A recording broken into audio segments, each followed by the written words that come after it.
नमस्कार मेरे प्यारे बच्चों, कैसे हैं आप सभी? क्या हाल चाल सभी के? तो very very very good evening सभी को। कैसे हैं सभी?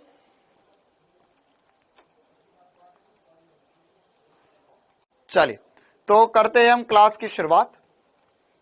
ऑडियो वीडियो क्लियर हो तो एक बार थम्स अप कर देंगे सभी। कमेंट्स थोड़े से बड़े कर दो और बड़े कर दो।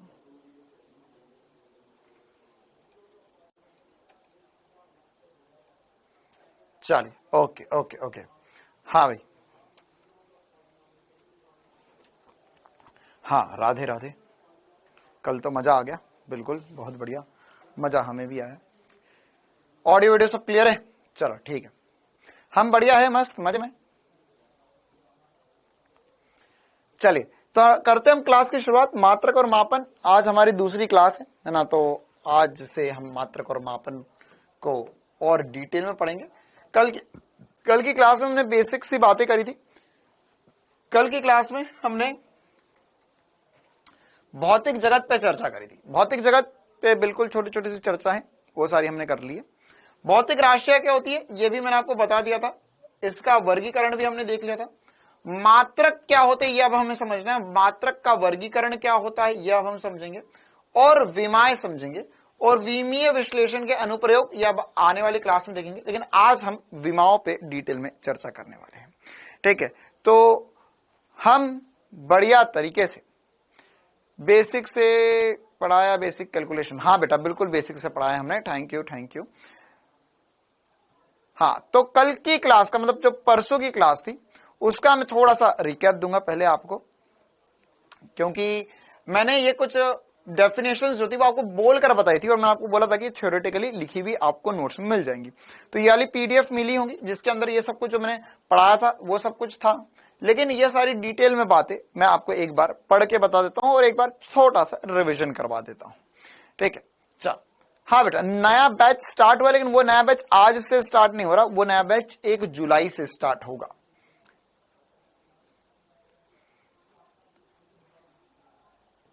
RM2 में, हाँ बेटा RM2 में भी हम ही पढ़ाएंगे। हाँ केमिस्ट्री क्लास के बारे में बता देता हूँ बेटा। केमिस्ट्री क्लास कामेश सर को किसी कारणवश शायद उन्हें थोड़ी तबीयत खराब हो गई थी, तो वो जैसे यहाँ पर अकेले रहते तो अभी थोड़ा सा घर गए वो, ताकि उनकी देखभाल अच्छे से हो जाए। तो वो अभी है ना, मुझे लगता है उन्हें 3-4 दिन तो लगेंगे थोड़ा ठीक होने में ना। वैसे वो जल्द से जल्द आने की कोशिश करेंगे। तो जब तक कामेश सर नहीं आते है ना, तो मैं और पार्थ सर आपकी क्लासेस तो लेंगी। फिजिक्स और केमिस्ट्री की क्लास, फिजिक्स और बायो की क्लास तो होगी। तो हम थोड़े दिन के लिए है ना क्लास की ड्यूरेशन जो है थोड़ी थोड़ी बढ़ा लेते हैं, है ना। मतलब थोड़ा थोड़ा हम ज्यादा पढ़ा देंगे, ताकि फिर उसके हमने जब कामेश सर आएंगे तो वो हमारी जगह क्लास ले लेंगे, या फिर वो थोड़ा सा एक्स्ट्रा टाइम लेकर पढ़ा देंगे, ठीक है। चलिए केमिस्ट्री की क्लास होगी बेटा, केमिस्ट्री क्लास होगी है ना। अभी फिजिक्स और बायो की क्लासेस होंगी अभी 2-4 दिन तक। चलिए तो हम करते क्लास की शुरुआत। तो हमने आपको ये सारी बातें बता दी थी है ना, कि भाई भौतिक क्या होता है, भौतिक विज्ञान क्या होता है ना, और ये साइंस क्या होता है। साइंस वैसे आप जानना चाहे तो जान सकते हैं, ये साइंटिया वर्ड से इसका उद्भव होता है। मतलब साइंटिया वर्ड से साइंस बनाया गया, लैटिन शब्द है एक। और संस्कृत में विज्ञान तथा अरबी शब्द इल्म भी यही अर्थ रखते हैं, जिसका अर्थ है ज्ञान। तो ज्ञान ये साइंटिया है ना, और साइंटिया से बना साइंस। तो यहीं से हम साइंस वर्ड पढ़ते हैं। इसके अलावा साइंस को पढ़ना शुरू किया गया। इसके अलावा भौतिक विज्ञान, विज्ञान की वह शाखा जिसमें सामान्य तौर पर यूनिवर्स में हो रहे प्राकृतिक घटनाओं का विश्लेषण किया जाता है और इन घटनाओं को समझा जाता है, इनको पढ़ा जाता है। वो सब किस में होता है? वह सब जो होगा वह भौतिक विज्ञान में होगा, है ना बेटा। अगर आप में से किसी को लगता है कि अभी RM2 में अपग्रेड कर लेना चाहिए, तो बेटा वो आप कर सकते हैं, कोई दिक्कत वाली बात नहीं है। लेकिन बस ध्यान रखना कि अगर आपने अभी अभी ये वाला बैच ज्वाइन किया है 2-4 दिन में, तो कोई दिक्कत नहीं है। आप 2-4 दिन बाद, तो फिर ये है कि ये वाला बैच आपका बंद हो जाएगा, और जो नई क्लासेस वो 1 जुलाई से शुरू होगी। तो तब तक मेरे हिसाब से अगर आप ऑलरेडी इस बैच में आ चुके हो तो 15-20 दिन आप ऑलरेडी आगे हो, 15-20 दिन आगे पढ़ रहे हो। तो आप न्यू बैच के लिए है ना, ये तो वैसी ही बात हो गई कि अगर मैं ऑलरेडी कुछ इस्तेमाल कर रहा हूं, फिर मैं को बोला अरे नहीं नहीं नई वाली मिलेगी तो मैं पुरानी वाली छोड़ के नई वाली की तरफ चले जाऊं ना, लेकिन ऐसा हर बार करना सेहत के लिए हानिकारक हो सकता है। ठीक है, चल तो अब हम है ना, समझदार को इशारा काफी है बेटा, उसकी क्लासेस भी शाम को ही चलेंगी, इसी क्लासेस ही होंगी है ना। यहां पर जैसे अभी फिजिक्स की क्लास 4 बजे हो रही है, वहां पे फिजिक्स क्लास 5:30 बजे हो जाएगी, तीनों क्लासेस इंटरचेंज हो जाएगी, टाइमिंग वही रहेंगे। चल आगे बढ़ते हैं। तो अब भौतिक विज्ञान क्या होता है ये भी हमने समझ लिया था। इसके अलावा मैंने आपको बताया था कि भौतिक विज्ञान में हम 2 प्रकार से इसको विभाजित करते हैं भौतिकी को, एक स्थूल और एक सूक्ष्म। स्थूल में मैंने आपको बताया था कि जैसे यांत्रिकी, वैद्युत गतिकी, प्रकाशिकीय, ऊष्मा गतिकी, ये जो सारी घटनाएं हैं या ये सारे जो टॉपिक वो स्थूल में रखते हैं। और सूक्ष्म में क्या रखते हैं हम? सूक्ष्म में हम नाभिक, परमाणविक, आणविक परिघटनाओं की चर्चा करते हैं है ना, और क्वांटम सिद्धांत पे चर्चा करते हैं। यही वही सारी बातें हैं जो मैंने आपको पिछली क्लासेस में बताई थी। इसके साथ ही साथ एक और इंपॉर्टेंट सी बात, आप ऐसा समझ सकते हो कि अधिकतम और न्यूनतम लंबाई या द्रव्यमान का न्यूनतम द्रव्यमान और अधिकतम द्रव्यमान या समय न्यूनतम और समय अधिकतम आज तक हम कितना मापन कर चुके हैं, मतलब साइंटिस्ट लोगों ने मैक्सिमम और मिनिमम कितनी लंबाई मापी है। तो अधिकतम 10⁻26 मीटर माप चुके हैं और 10⁻−14 मीटर इतना सूक्ष्म लंबाई मापी गई है। इसी प्रकार से द्रव्यमान जो है ना, द्रव्यमान भी 10⁻55 किलो तक और 10⁻−30 किलो के बीच में मापा जा चुका है। समय का भी परास मतलब कहां से कहां तक मापा जा चुका है। अच्छा, इसमें ऐसे छोटे मोटे थ्योरेटिकल क्वेश्चन आ सकते हैं कि द्रव्यमान का परास क्या है, समय का परास क्या है, लंबाई का परास क्या है। तो बस इतना ध्यान रखना कि अधिकतम और न्यूनतम कितना माप सकते हैं। साथ ही साथ यह सारी बातें मैंने आपको पिछली क्लास में बता दी थी। इसके अलावा ये जो चारों बल थे उनके बारे में भी मैंने आपको बता दिया था, समझा दिया था पूरा। ये लिखा हुआ है, उनकी सारी जो डेफिनेशन थी वो सब कुछ आप यहां से देख सकते हो। तो यहां पर गुरुत्वाकर्षण बल जो है उसमें क्या क्या इंपॉर्टेंट सी बात है। गुरुत्वाकर्षण बल हमें पता है सबसे दुर्बल बल है, ये मैंने आपको बताया था।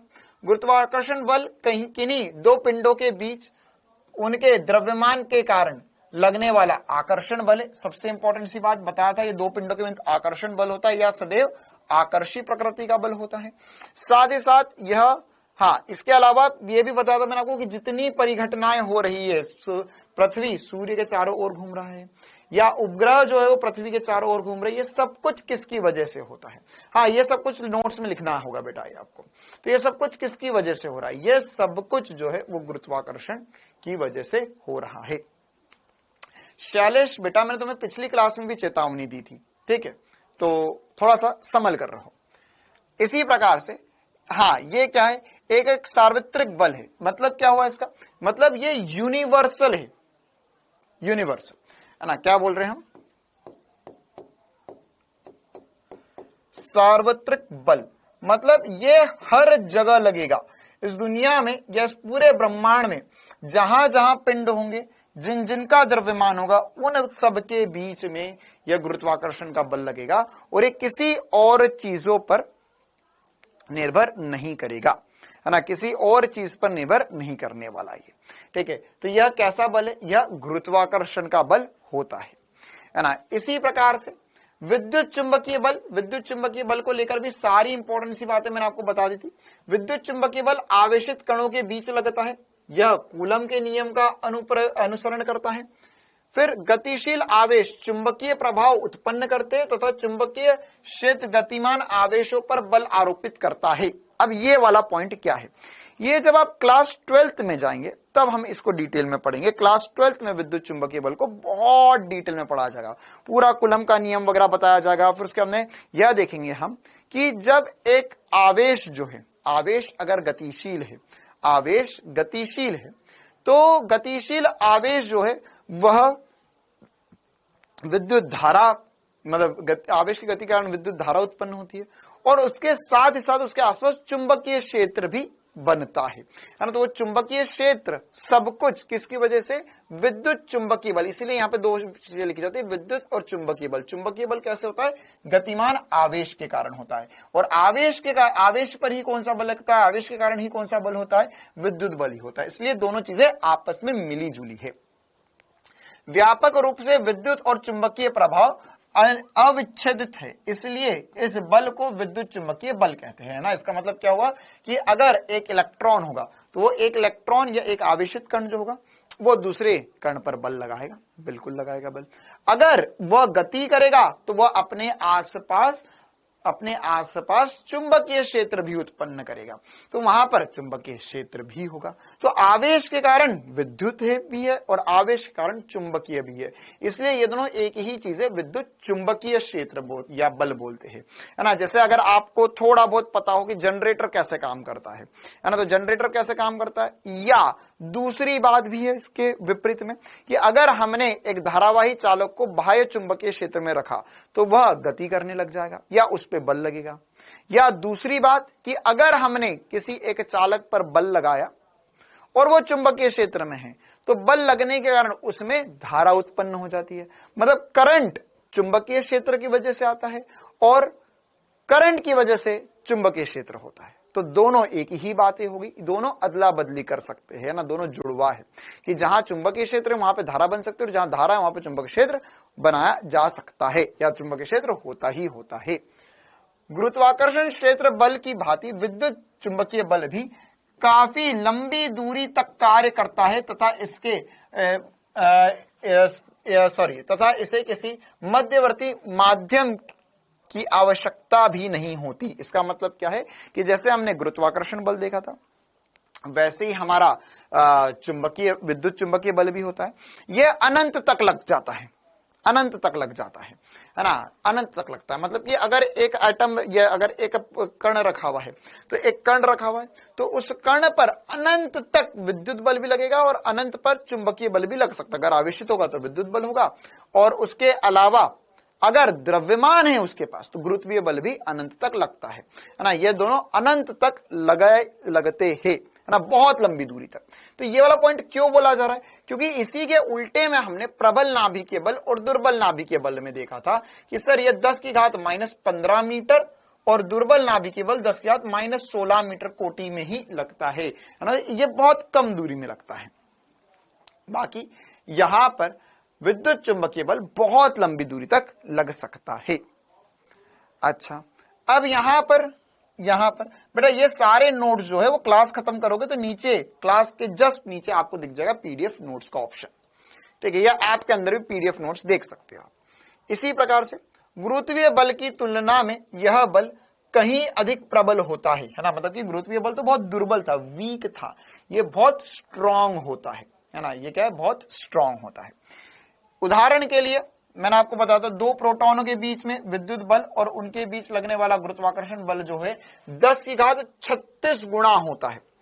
मतलब अगर मेरे पास 2 प्रोटॉन, एक बच्ची बहुत देर से पूछ रही है सर क्या एटम के बीच में लग सकता है ये, क्या एटम में भी द्रव्यमान है उनके बीच में भी लगेगा? हाँ, उनके बीच में भी गुरुत्वाकर्षण बल लगता है, लेकिन विद्युत बल जो होता है वो बहुत ज्यादा स्ट्रांग होता है, बहुत ज्यादा स्ट्रांग होता है ना, बहुत ज्यादा स्ट्रांग। मतलब ये 10⁻36 गुना 10⁻36 गुना ज्यादा ताकतवर होता है ना। 10⁻36 बहुत बड़ा द्रव्य, बहुत बड़ी संख्या होती है। 10 मतलब वो उसके आगे कुछ भी नहीं है, शून्य है।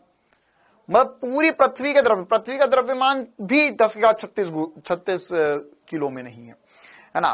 तो ये बहुत बहुत ज्यादा बड़ा हो गया। मतलब कि ये क्या बताया जाए तुम्हें, मतलब ये मान के चलो कि 10⁻10 10⁻⁻27 10⁻⁻27 से 10⁻36 तक जाना है, मतलब कि मुझे 10⁻6 गुना, तो 10⁻6 प्रोटॉन का जो कुल द्रव्यमान होगा वो इतना कम होगा, उसके सामने 1 किलो कितना बड़ा द्रव्यमान है ना। मैं ये 2-3 बच्चों को बता देता हूं। बेटा आपका नाम मैं बोर्ड में लिख रहा हूं ना, आदिप और शैलेश और हाँ 2-3 बच्चे और हैं, है ना। तो ये जिनके नाम मैं बोर्ड पे लिख रहा हूं बेटा, ये आने वाले 1-2 दिन में आपके आखिरी क्लास रहने वाली है, ठीक है। मैं ये टीम को भी बता दूंगा कि इनको ब्लॉक कर दिया जाए तुरंत। चलिए अब हम आगे बढ़ते हैं। इसके अलावा विद्युत चुंबकीय बल जो है ये मैं सब कुछ पढ़ा चुका हूं, है ना, मतलब मैं पिछले 15-20 मिनट से रिवाइज ही करवा रहा हूं केवल, ठीक है। अब यहां पर हमने देखा कि यह आकर्षी और प्रतिकर्षी दोनों प्रकृति का हो सकता है। क्यों सर आकर्षी और प्रतिकर्षी? हाँ हमें पता है सर, अगर समान आवेश होंगे तो समान आवेश या समान प्रकृति के आवेश होंगे तो एक दूसरे को प्रतिकर्षित करेंगे, विपरीत होंगे तो एक दूसरे को आकर्षित करेंगे। तो यहां पर आकर्षण प्रतिकर्षण दोनों होता है। चलिए इसी प्रकार से आगे बढ़ते हैं। प्रबल नाभिकीय बल जो है वह हमें पता है सर किसके बीच में लगता है? यह प्रोटॉन प्रोटॉन, न्यूट्रॉन और न्यूट्रॉन प्रोटॉन के मध्य लगता है, और बहुत कम दूरी मतलब 10⁻⁻15 मीटर के बीच में ही लगता है। मतलब ये न्यूक्लियस के अंदर, नाभिक के अंदर ही लगता है, उसके बाहर नहीं लगता है। साथ ही साथ नाभिक में प्रबल नाभिकीय बल प्रोटॉन तथा न्यूट्रॉनों को बांधे रखता है। मतलब कि अगर यह नहीं होता तो कोई भी एटम नहीं बन पाता, ठीक है। और यह हमेशा कैसा होता है? आकर्षी प्रकृति का बल होता है। ऑब्वियस सी बात है, प्रोटॉन न्यूट्रॉन को पकड़ के रखा हुआ है, मतलब कि वह आकर्षण होगा। इसके अलावा प्रबल नाभिकीय बल सभी मूल बलों में सबसे प्रबलतम है। 4 मूल बल है, इनमें सबसे ज्यादा स्ट्रॉन्ग प्रबल नाभिकीय बल है। यह आवेश के प्रकार पर निर्भर नहीं करता, है ना, यह आवेश पर निर्भर नहीं करता। न्यूट्रॉन प्रोटॉन, यह अभी आपको बताया था मैंने पिछली क्लास में ना, कि यह न्यूट्रॉन और प्रोटॉन के लिए समान रहता है। क्या बताया गया था? बताया गया था कि प्रोटॉन प्रोटॉन, न्यूट्रॉन न्यूट्रॉन में समान लगता है। इसी प्रकार से इसका परास बहुत कम होता है ना। फिर किसी भी नाभिक के अस्तित्व के लिए, है ना, यह उत्तरदायी है। मतलब कि नाभिक क्यों है इस दुनिया में, क्यों बना, या नाभिक क्यों रह रहा है इस दुनिया में, तो यह जो प्रबल नाभिकीय बल है उसी की वजह से नाभिक इस दुनिया में है। नाभिक है तो परमाणु है, और इसके अलावा यहां पर सारे अणु हैं और हम हैं, और इस दुनिया में जो सब कुछ है वह इसी वजह से है। साथ ही साथ, है ना, यह बात भी है कि हाल ही में यह हमें पता चला है कि इनमें क्वार्क्स नाम, मतलब कि क्या होता है ये क्वार्क्स, क्या होता है क्वार्क्स भी प्रोटॉन और न्यूट्रॉन में, हाल ही में यह पता चला कि प्रोटॉन न्यूट्रॉन, हमें कैसा लगता था पहले कि एटम जो है ना, एटम के अंदर न्यूट्रॉन प्रोटॉन और आसपास इलेक्ट्रॉन घूम रहे हैं। लेकिन अब पता चला कि न्यूट्रॉन प्रोटॉन के अंदर भी क्या है? क्वार्क्स है ना, क्वार्क्स। तो क्वार्क्स क्या होते हैं? क्वार्क्स ऐसा मान सकते हो आप कि न्यूट्रॉन प्रोटॉन जो है वह क्वार्क्स से मिलकर बने हैं। जैसे नाभिक न्यूट्रॉन और प्रोटॉन से मिलकर बना है, उसके अंदर क्या बैठा हुआ है? क्वार्क्स बैठे हुए, ठीक है। ऐसे वो भी और छोटे छोटे कण हैं। चलिए इसी प्रकार से दुर्बल नाभिकीय बल केवल निश्चित अभिक्रियाओं में, है ना, जैसे जब बीटाशय वगैरह क्या होती है। बीटाशय क्या होता है कि किसी एक न्यूक्लियाई को, है ना, जैसे अगर मान के चलो एक नाभिक है ना, वह स्टेबल नहीं है, तो स्टेबल होने के लिए वो अपने अंदर से बीटा कण, अल्फा कण, जैसे आपने सुना होगा ना कि हिरोशिमा नागासाकी पर बम फेंका गया था, न्यूक्लियर अटैक हुआ था, है ना, तो न्यूक्लियर बम वो क्या होता है? वो एक्चुअल में जो अनस्टेबल न्यूक्लियस होते हैं यूरेनियम के, उन पर उनका होता है, या उन अनस्टेबल न्यूक्लियर जो यूरेनियम के एटम होते उसका मिलकर बना होता है। फिर वहां पे चेन रिएक्शन होता है और बहुत कम समय में बहुत ज्यादा ऊर्जा निकलती है और धमाका हो जाता है। लेकिन वो ऊर्जा निकलती है, धमाका हो जाता है, उसके बाद में भी जो एटम बनते हैं या जो हमारे पास उसके प्रोडक्ट्स होते हैं वो भी अनस्टेबल होते हैं। तो वो अपने आप को स्टेबल करने के लिए, सब क्लास 12th में पढ़ा जाएगा, तो उसमें बीटाशय होती रहती, तो उस वक्त दुर्बल नाभिकीय बल होता है या प्रकट होता है। फिर बीटाशय में नाभिक एक इलेक्ट्रॉन तथा एक अनावेशित कण जिसे न्यूट्रिनो कहते उत्सर्जित करता है ना। इसको ज्यादा डिटेल में आपको समझने की जरूरत नहीं है, बस इतना समझ सकते हो कि दुर्बल नाभिकीय बल बीटा क्षय का साइन होता है। क्यों? क्योंकि बीटा क्षय क्या होता है बेटा, ये आगे चलकर हम पढ़ेंगे, न्यूट्रॉन टूटता है, प्रोटॉन टूटता है, तो उस समय यह सब कुछ प्रकट होता है। दुर्बल नाभिकीय बल गुरुत्वाकर्षण बल जितना दुर्बल नहीं, परंतु प्रबल नाभिकीय बल तथा विद्युत चुंबकीय बलों से काफी दुर्बल होता है ना। मतलब क्या हुआ, ये जो ऑर्डर हमने पिछली क्लास में पढ़ा था कि सबसे स्ट्रांग प्रबल नाभिकीय बल है, विद्युत चुंबकीय बल उसके बाद, दुर्बल नाभिकीय बल उसके बाद, और सबसे लास्ट में गुरुत्वाकर्षण बल है ना, सबसे दुर्बल गुरुत्वाकर्षण बल होता है। चलिए, तो ये सब कुछ जो पिछली क्लास में मैंने पढ़ाया था वो मैंने आपको एक बार रिवाइज भी करवा दिया है।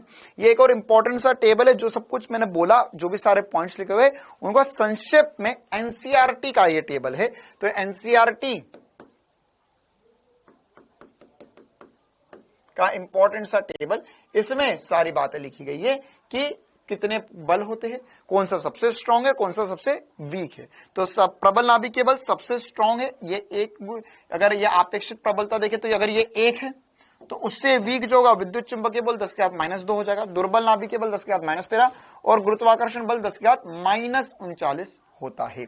कहां तक लगते? गुरुत्वाकर्षण बल अनंत तक लग सकता है, विद्युत चुंबकीय बल भी अनंत तक लग सकता है। ये बहुत बार बातें बता दी हमने कि दुर्बल नाभिकीय बल 10 के घात -16 और प्रबल नाभिकीय बल 10 के घात -15 मीटर की दूरी तक ही लगता है ना। अपेक्षित मतलब रिलेटिव, कि कौन किसके मुकाबले कितने गुना है, कौन कितना तेज है ना। जैसे अगर मैं बता रहा हूं कौन कितना बड़ा है, कौन कितना छोटा है, तो वो अपेक्षित चीज होगी हमेशा, है ना। जैसे अगर मैंने बोला कि भाई तुम पढ़ने में ढक्कन हो, है ना, मैंने क्या बोला, तुम पढ़ने में ढक्कन हो, तो ऑब्वियस सी बात है कोई तुमसे ज्यादा होशियार होगा, उसके सापेक्ष ही तुम ढक्कन हो। तुम्हारा दिमाग में भूसा भरा हुआ है, तुम्हारे दिमाग में भूसा भरा हुआ है, तो भूसा कब भरा है? सर, कोई किसी का दिमाग हमसे ज्यादा चतुर है, इसलिए कि आपको लगा कि हमारे दिमाग में भूसा भरा हुआ है। तो यह होता है अपेक्षित मतलब, ठीक है। तो यह 1 गुना होगा, 10 के घात -29 गुना हो जाएगा, 39 गुना हो जाएगा, ठीक है। और यहां पर एक और इंपॉर्टेंट सी बात, ये किसके बीच में लगता है? गुरुत्वाकर्षण बल सभी बलों के बीच में लगता है, विद्युत चुंबकीय बल आवेशित कणों के बनते लगता है, प्रबल नाभिकीय बल न्यूक्लियॉन्स के मध्य लगता है, न्यूट्रॉन प्रोटॉन के बीच लगता है, और दुर्बल नाभिकीय बल कुछ मूल कण विशेषकर न्यूट्रिनो और इलेक्ट्रॉन के बीच में लगता है ना। ये न्यूट्रिनो वगैरह सब न्यूक्लियस के अंदर होते हैं, वो सब एक अलग चैप्टर हम डिटेल में पढ़ने वाले हैं। तो यह सब कुछ हमने पढ़ लिया है, और यह सब कुछ मैंने आपको रिवाइज करवा दिया ना। आज आधा घंटा हमने रिवीजन में ही दे दिया, कोई बात नहीं, लेकिन हमने पूरा यह डिटेल में समझ लिया है। अब आगे बढ़ते हैं। भौतिक राशियां क्या होती है, यह भी मैंने आपको बता दिया था, है ना, कि अगर हमारे पास कोई भी भौतिक घटना हो रही है, तो भौतिक राशि क्या है? भौतिक राशि जो हमारी भौतिक घटना हो रही है उनको मापने के लिए क्या होती है? भौतिक राशि होती है। तो राशि जिसे मापा जा सके तथा जिसके द्वारा भौतिक घटनाओं की व्याख्या या भौतिक घटनाओं को नियमों के रूप में समझाया जा सके या व्यक्त किया जा सके, वो क्या होती है? भौतिक राशि कहलाती है ना। कि कोई भी भौतिक घटना हो रही है, उसकी व्याख्या कर पा रहे हैं या नियमों के रूप में समझा रहे हैं हम, तो वो किसके जरिए समझाते हैं? भौतिक राशियों के रूप में समझाते हैं। इसके काफी सारे एग्जाम्पल्स भी हमने पिछली क्लास में लिए थे, ठीक है। जैसे मैंने आपको बताया था कि लंबाई, द्रव्यमान, समय, बल, ये सब क्या है? भौतिक राशियां होती है, ठीक है। साथ ही साथ इसके प्रकार भी देखे थे हमने कि दिशा के आधार पर सदिश और अदिश होती है, साथ ही साथ निर्भरता के आधार पर मूल राशियां और व्यक्तपन्न राशियां होती है, और लास्ट में हमने देखा था पूरक राशियां। पूरक राशि मतलब जो कोण होता है उन्हें हम पूरक राशि बोलते हैं। अच्छा, यही सब कुछ यहाँ पर डेफिनेशंस भी लिखी हुई है। मुझे नहीं लगता कि ये डेफिनेशन अब हमें फिर से पढ़ना चाहिए, क्योंकि बिल्कुल आसान सी बातें थी। क्या? अदिश क्या होता है? सदिश क्या होता है? सदिश जो होता है उसमें परिमाण और दिशा दोनों होती है। अदिश जो होता है उसमें केवल और केवल परिमाण होता है, जैसे द्रव्यमान, घनत्व, आयतन, ये बहुत सारी एग्जाम्पल हमने यहाँ पर लिखे भी थे। और इसी प्रकार से सदिश के एग्जाम्पल विस्थापन बल, वीक। तो यह सब कुछ जो है वह सदिश और अदिश थे। बेटा ये सब कुछ नोट करना था, इसलिए मैंने तुम्हें जब परसों पीडीएफ डाली थी तो मैंने बोला था कि इसकी डेफिनेशन आपको मिल जाएगी सारी, वो आप अपने नोट्स में लिख सकते हो। चलिए, अब निर्भरता के आधार पर भी हमने बात कर ली थी, मूल और व्यक्तोपन्न राशियां। तो मूल क्या थी, ये त्र नहीं है, न है, आधा ना है ना, व्यक्तोपन्न राशियां, न है ना। अच्छा, इसमें ना नहीं आएगा, व्यक्तोपन्न राशि। चलो, अब इसके अलावा इसमें क्या क्या इंपॉर्टेंट सी परिभाषा है, फंडामेंटल या मूल राशियां, वे राशियां जो अपनी पूर्ण परिभाषा के लिए अन्य राशियों पर निर्भर नहीं करती। कितने प्रकार की मूलभूत राशियां पढ़ी थी हमने, कितने प्रकार की मूलभूत राशियां पढ़ी थी, 7 प्रकार की मूलभूत राशियां देखी थी। क्या क्या देखी थी 7 प्रकार की मूलभूत राशियां सर, ये हमने लिखा भी था, है ना। द्रव्यमान, समय, लंबाई, विद्युत धारा, तापमान, पदार्थ की मात्रा और प्रदीपन या ज्योति तीव्रता, ये 7 प्रकार की मूलभूत राशियां बोली थी। जो निर्भर करती है उन्हें व्यक्तोपन्न बोला था। वेग, चाल, त्वरण, बल, संवेग, ये सब क्या, बाकी इसको छोड़कर सब कुछ जो है वह क्या है, वह है व्यक्तोपन्न राशियां। क्लियर है कहानी। साथ ही साथ अब हम आगे बढ़ते हैं, है ना, और अगली हेडिंग डालेंगे मात्रक। मात्रक क्या होते हैं, अब हमें यह समझना होगा। हाँ, करण चौधरी बेटा देखो, एक ही कमेंट 50 बार करने से कुछ नहीं होगा। मैंने आपको बोला है कि पीडीएफ जो है वो जल्दी ही आपको मिल जाएगी, और अगर आप लोगों को ज्यादा जल्दी तो आप टेलीग्राम चैनल से ऑलरेडी डाउनलोड कर सकते हो ना। टेलीग्राम चैनल पर आज मैं 2 पीडीएफ डाल दूंगा, बाकी 1-2 दिन में वो आपके ऐप पर भी आ जाएगी। टेलीग्राम चैनल पे आज मैं मूलभूत गणित की और मात्रक और मापन की नई वाली पीडीएफ डाल दूंगा। ठीक है, चलिए नेक्स्ट हेडिंग डालेंगे मात्रक। मात्रक क्या होते हैं, और मात्रक को हमने वैसे थोड़ा बहुत पढ़ लिया हुआ, लेकिन और डिटेल में हमें समझना होगा। तो सर मात्रक क्या होते हैं, मापन का ऐसा मानक आधार जिसके गुणज के रूप में किसी भौतिक राशि को प्रदर्शित किया जाता है। और सर ये क्या लिखा है, इतनी खतरनाक हिंदी। अच्छा, किसी वस्तु या पिंड के मानक मापन की इकाई को मात्रक कहते हैं। हाँ सर, ये थोड़ी सी अच्छी लग रही है। तो इसको हम कैसे समझेंगे, मैंने आपको पिछली क्लास में समझा था कि कोई भी भौतिक राशि होगी, तो अगर इस भौतिक राशि को हमें प्रदर्शित करना है, मतलब इसके बारे में कुछ बताना है, तो मात्रक क्या है, मापन का ऐसा मानक आधार जिसके गुणज के रूप में भौतिक राशि को प्रदर्शित करते हैं। तो भौतिक राशि को प्रदर्शित करने के लिए हमें मात्रक की आवश्यकता होती है। यह मात्रक के गुणज के रूप में हम भौतिक राशि को प्रदर्शित करते हैं। और यहां पर गुणज में क्या लेते हैं सर, ऑब्वियस सी बात है, यहां पर संख्या लेंगे, है ना, कोई नंबर। तो मानक, यहां पर मानक आधार क्या है, मतलब कि इकाई एक, जैसे मैंने बोला कि मुझे दूरी को चिन्हित करना है, तो दूरी को चिन्हित करने के लिए मेरे पास मात्रक आ गया है मीटर। अब कितनी दूरी होगी उसमें हम बोलेंगे उतने गुणा मीटर हो जाएगा। 5 metre, 10 metre, 50 metre, 100 metre, 200 metre. तो यह क्या होगी, ये एक भौतिक राशि को हमने चिन्हित कर दिया, है ना। इसको हमने ये भी लिख के बताया था आपको, हमने लिख के बताया था आपको इसे n इंटू यू के रूप में, नंबर या संख्या गुणा यूनिट, n इंटू यू के रूप में। इसको ऐसे भी परिभाषित कर सकते, किसी वस्तु या पिंड के मानक मापन की इकाई, है ना। मानक मापन मतलब कि उसको हम अगर हमें बेसिक या एक इकाई मापन करना है, हमें एक इकाई मापन करना है, तो एक इकाई मापन के लिए हम क्या लिख सकते हैं, इसे एक इकाई मापन के लिए हम लिखेंगे 1 मीटर। तो ये मीटर क्या हो गया, ये मीटर जो है मात्रक हो गया, और किसका मात्रक हो गया, लंबाई भौतिक राशि का मात्रक हो गया। तो बिल्कुल आसान सी बात है कि किसी भी फिजिकल क्वांटिटी को या भौतिक राशि को हम संख्या गुणा मात्रक के रूप में चिन्हित कर सकते हैं।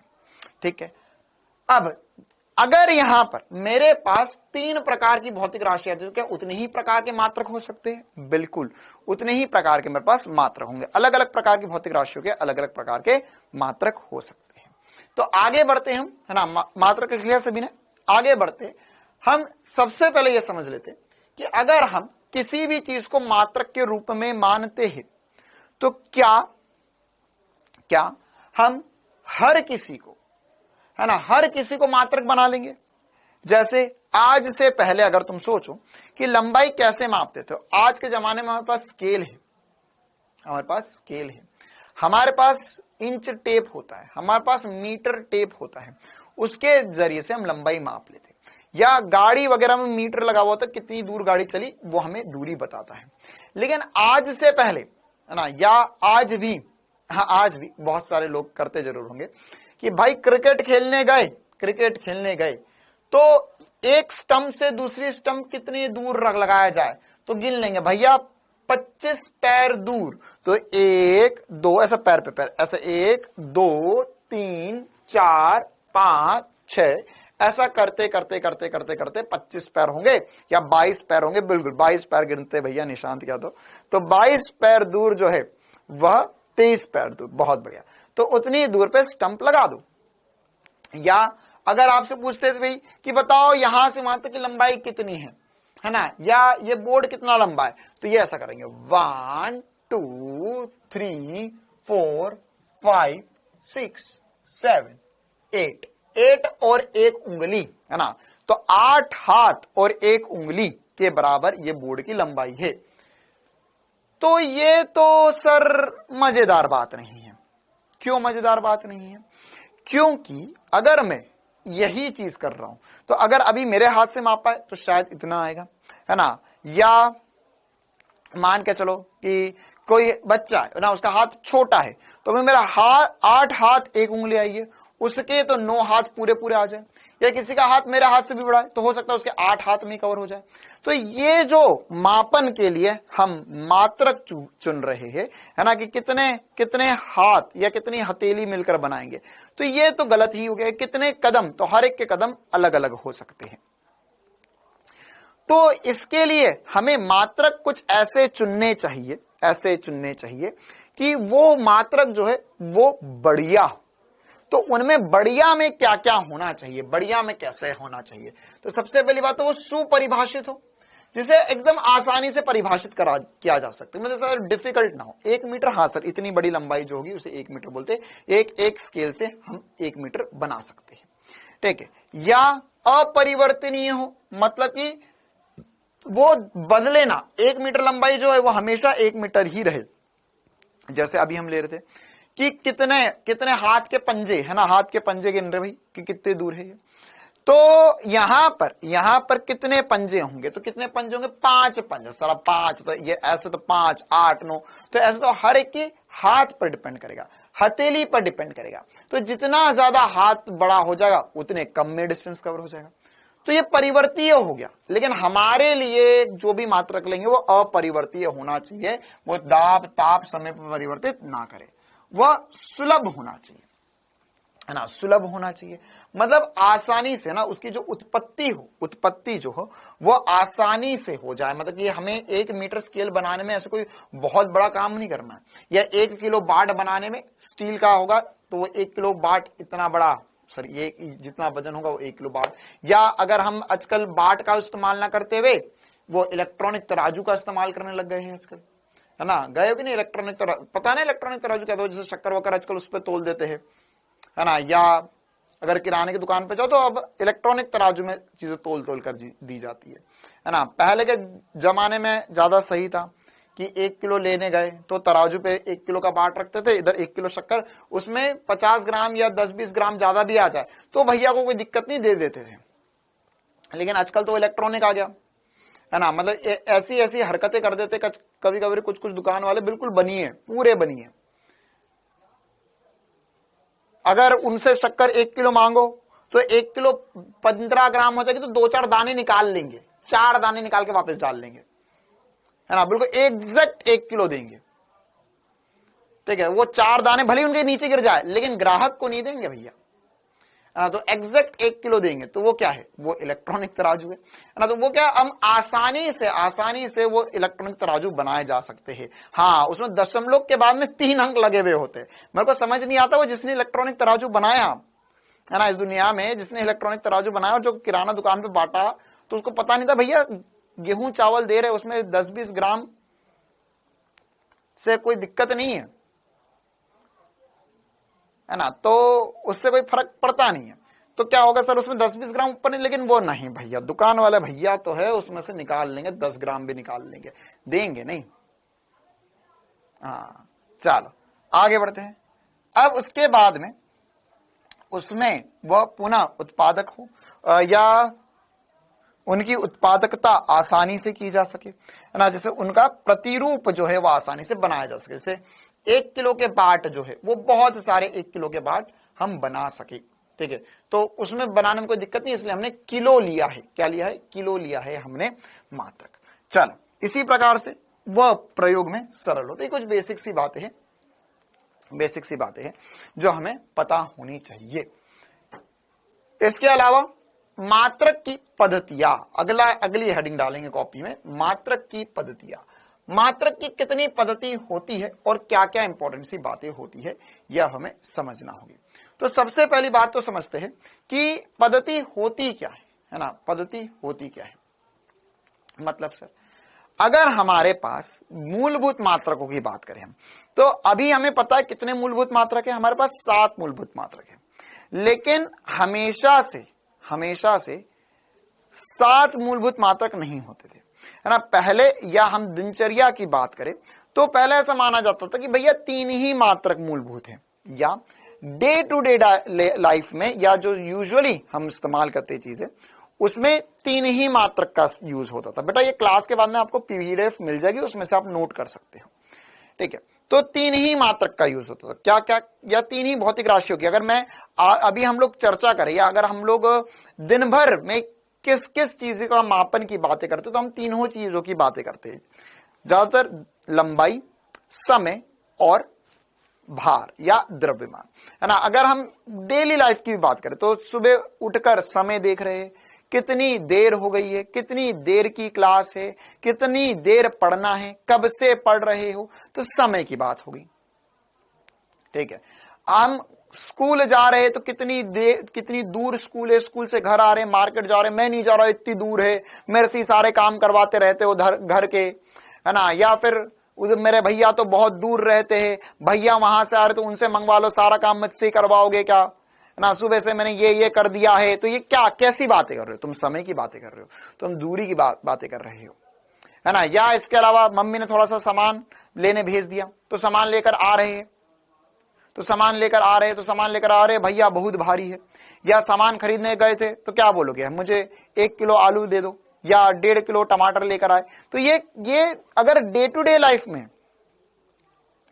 बातें करें तो ये 3 ही चीजें होती हैं। क्या? लंबाई, द्रव्यमान और समय, ठीक है। अब ये कौन से गांव से आते हैं ऐसे बच्चे, कौन से ग्रह से? देश पूछूंगा अब तुम्हें। एक बोटा से मोटाई भी तो होती है।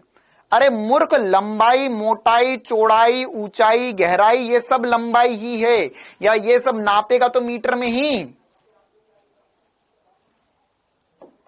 चलो, तो यहां पर हमारे पास बेसिकली हमें पता चला 3 ही मूलभूत राशियां होती है। तो अब इनके मात्रक क्या क्या होते थे, इनके मात्रक क्या क्या होते हैं? तो इनके मात्रक की बात करें तो सबसे पहले हमारे मतलब जैसे सबसे पहले जो मात्रक बनाए गए, तो उनमें से एक मात्रक बनाया गया था अंग्रेजों द्वारा, है ना, या ब्रिटिश सिस्टम बोलते हैं इसे, ब्रिटिश सिस्टम। इस सिस्टम को बोलते हैं FPS, है ना। ये सिस्टम हम लोग यूज नहीं करते, लेकिन अगर आप फॉरेन ऑथर की किताबें वगैरह पढ़ते हैं तो उसमें अगर ब्रिटिश होंगे या यूरोप के होंगे वो लोग, तो FPS में चीजें लिखते हैं। FPS क्या होता है? F मतलब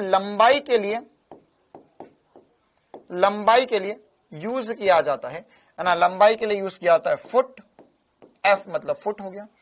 फिर उसके बाद में, है ना, द्रव्यमान के लिए जैसे हम लिखते हैं किस में? हम लिखते हैं सर किलोग्राम में, वो लिखते हैं पाउंड में। किसमें? पाउंड में। P मतलब पाउंड। और समय के लिए तो सेकंड ही होता है, ठीक है। अब फुट और फिट तो आज भी हमारे भारत देश में यूज होता है। हम लोग फुट और फिट तो यूज करते हैं ना, कि कितने फुट की पाइप लेकर आए, है ना, या यूजुअली जैसे पाइप वगैरह या प्लॉट का साइज कितने बाय कितने का प्लॉट है ना, जैसे कुछ जगहों पे गज में, जैसे अभी इधर मैं आया, है ना, हरियाणा में या फिर गुड़गांव में, हम लोग गुड़गांव में रहते, क्लासेस गुड़गांव में चलती, आउटलुक ऑफिस गुड़गांव में, तो यहाँ पर गज में प्लॉट मापा जाता है, लेकिन हमारे यहां एमपी में गज में नहीं मापते, हमारे यहां कितने बाय कितने का प्लॉट है ये नापते हैं ना। जैसे अगर मान के चलो हमारा प्लॉट है 30 बाय 50 का प्लॉट, 30 बाय 60 का प्लॉट, ठीक है, ये कितने फीट बाय कितने फीट का प्लॉट है। या अगर हम मापे कि कितनी हाइट है, अब जैसे मेरी हाइट है 5 फीट 11 इंच, तो 5 फीट 11 इंच, 5 फीट 11 इंच, तो ये किसमें मापा मैंने, ये ब्रिटिश सिस्टम में मापा मैंने, ठीक है। इसी प्रकार से अगली पद्धति जो होती थी वह होती है गॉसियन पद्धति, है ना। क्या बोलते हैं, गॉसियन।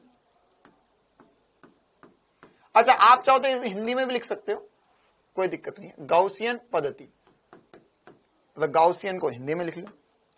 अब इसमें क्या होता है, इसमें हमारे पास जो मात्रक होते हैं ना, यहां पे फुट, पाउंड और सेकंड थे, यहां पर इसे सीजीएस बोलते हैं ना, इसे गॉसियन को सीजीएस पद्धति भी बोलते हैं, सीजीएस, ठीक है। तो ये सीजीएस हमें आगे काम भी आएगा, बहुत बार काम आएगा, ठीक है, तो इसलिए याद रखना हमें ये सीजीएस पद्धति है।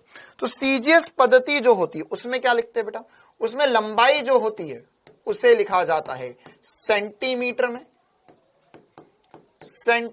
में या सीएम में। इसी प्रकार से द्रव्यमान जो होता है वो लिखा जाएगा ग्राम में, जीएम लिख सकते हैं उसको शॉर्ट फॉर्म में, और समय जो होगा वो होगा सेकंड में। समय हर जगह सेकंड में ही मापा जाता है ना, समय की इसके अलावा और कोई इकाई नहीं आई तो सेकंड में ही मापा जाता है। तो ये सीजीएस मात्रक, मतलब ये सीजीएस मात्रक का हमें बहुत बार यूज भी होगा, और सीजीएस मात्रक हम बहुत बार यूज भी करेंगे ना। बहुत बार क्वेश्चन में हमें जो उलझाया जाएगा वो सीजीएस मात्रक के बलबूते पे ही उलझाया जाएगा, तो हमारे लिए इंपॉर्टेंट है, हमें पता होना चाहिए क्या होता है सेंटीमीटर, ग्राम और सेकंड। इसी प्रकार से अगला जो होता है वो इसका भी बड़ा रूप होता है, उसे हम बोलते हैं एमकेएस पद्धति, एमकेएस पद्धति, एमकेएस पद्धति या एमकेएस सिस्टम भी बोल सकते हो। अब क्या हुआ कि जब सीजीएस पद्धति आ गई है ना, ये भी गॉसियन में ही आया, क्यों, क्योंकि यहां पे लंबाई सेंटीमीटर में मापे जाने के लिए, लेकिन पता चला भैया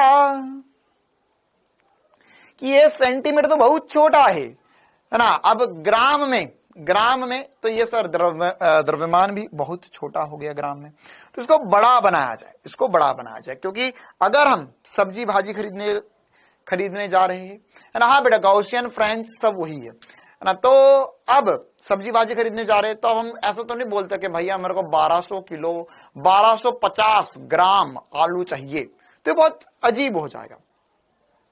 मतलब मैं 1 किलो भी बोल सकता हूं, 2 किलो भी बोल सकता हूं, तो ये थोड़ा बड़ा मात्रक जिसको और ज्यादा बेहतर रूप में प्रयोग में लिया जा सके।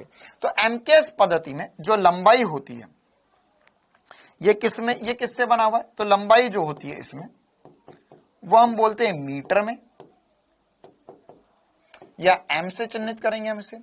द्रव्यमान इसमें होगा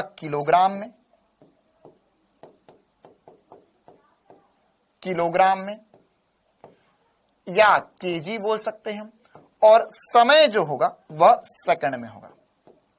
समय किस में होगा बेटा, सेकंड में होगा, समय हर जगह सेकंड में ही होता है। एस से चिन्हित करेंगे, एस या SEC भी कहीं लिख सकते हैं, लेकिन बेसिकली एस से ही लिखा जाता है। अब आगे बढ़ते हैं, है ना। तो सर ये सब का क्या मतलब है, 1 पाउंड में कितने ग्राम होते हैं, अरे यार ये तुम्हें ना बस फालतू की बातें पता करना है, कुछ नहीं होगा इससे। 1 पाउंड में कितने ग्राम होते हैं, 5 किलो में 11 पाउंड होते हैं, 5 किलो में 11 पाउंड होते हैं, ठीक है। ये जो किलो है ना, तो 5 किलो में 11 पाउंड होते हैं, मतलब कुछ दुगने से हल्का सा ज्यादा होता है। अब इसके अलावा आगे बढ़ते हैं हम, तो दुनिया बड़ी, साइंटिस्ट लोग और बड़े हुए, और नई नई चीजें पता चली, है ना। तो अब अल्टीमेटली ये बात समझ में, हाँ 1 किलो में, हाँ वही बोल रहा हूं कि 2 से थोड़ा सा ज्यादा, मतलब 1 पाउंड में 2 से थोड़े से ज्यादा नहीं, 1 किलो में 2 से थोड़े से ज्यादा पाउंड होते हैं ना। चाहो तो याद रख लो, ऐसे ये कुछ काम का नहीं है। 5 किलो में 11 पाउंड के करीब वजन होता है। है ना। ये मुझे ऐसे याद है कि मैं कभी जिम में जाया करता था, तो जिम की जो मशीनें होती है ना, उनमें जो प्लेटें लगी हुई होती है, वो प्लेट में लिखा हुआ होता है, ठीक है, कि भैया ये 5 किलो, बगल में 11 पाउंड लिखा हुआ होता है उस प्लेट पे, क्योंकि ज्यादातर मशीनें आउट ऑफ इंडिया से आती है ना, मतलब ज्यादातर मशीनें बाहर बनती है। चल ठीक, तो अब यहां पर आप चाहो तो थोड़ा गणित उणित निकाल के 1 किलो में कितने पाउंड है पता कर सकते हैं। अब आगे बढ़ते हैं, है ना। हम इसमें British system, MK system, CGS system जान चुके, लेकिन जब साइंटिस्ट आगे बढ़े, है ना, और भी आगे बातें पता चली, 1 इंच में क्या होता है, अरे मेरे भाई 1 इंच, ये तो भाई रोज स्केल नहीं देखा कभी, स्केल 15 सेंटीमीटर का स्केल जिसमें 6 इंच होते थे, ये देखा कि नहीं कभी? 15 सेंटीमीटर का स्केल जो 6 इंच के बराबर होता है ना, एक स्केल में इधर 15 सेंटीमीटर 6 इंच, बस 12 इंच मिलकर 1 फुट बनाते हैं। चल, ये हमें ये वाले मात्र कभी इंटर कन्वर्ट करने के लिए नहीं आएगा नीट में, ना, और इनका यूज भी नहीं होगा। अब हम यहां पे आगे बढ़ते। अच्छा, मैं कहानी सुना रहा था कि साइंटिस्ट लोग और बड़े हुए, और भी चीजें बनने लगी, है ना, और भी नई नई चीजें बनाने लगे। फिर पता चला कि भैया मात्रक में तो और हमें जरूरत पड़ी। फिर पता चला कि यार मात्रक या भौतिक राशियों में भी हमारे पास 7 प्रकार की मूलभूत राशियां होती है। हाँ सर, 7 प्रकार की मूल राशियां होगी। अब 7 प्रकार की मूल राशियां जो होती है ना, 7 प्रकार की जो मूल राशियां होती है, उन मूल राशियों में के मात्रक भी जब 7 हो जाएंगे, तो अब हमारे पास ऑलरेडी 3 मूल राशियां तो हो चुकी है, ऑलरेडी 3 राशियां हो चुकी है। तो लेकिन बाद में क्या पता चला, 7 मूल राशियां होती, मूलभूत राशियां होती है। तो उसके लिए फिर अलग पद्धति बनाई गई और उसे बोला गया एसआई सिस्टम ऑफ यूनिट्स, या एसआई पद्धति, एसआई पद्धति, है ना। इसमें फिर ये 3 + 4, इसके अंदर कितने डाले गए, 3 + 4 बराबर 7 मात्रक डाले गए, या 7 मूलभूत राशियां डाली गई। तो ऐसा ही पद्धति है, ऐसे बोलते हैं इंटरनेशनल सिस्टम ऑफ यूनिट्स। क्या बोलते हैं इसे?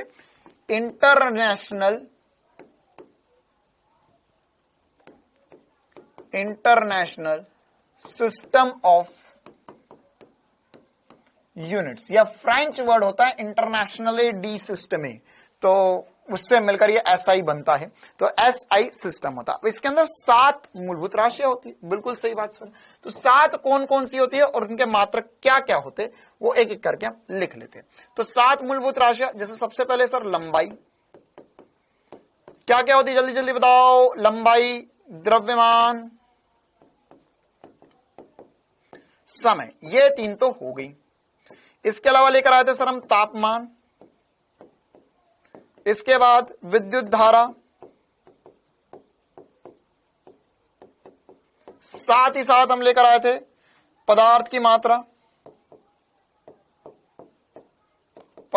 मात्रा, और फिर लास्ट में हम लेकर आए थे प्रदीपन तीव्रता, या ज्योति तीव्रता भी बोल सकते हैं हम इसे।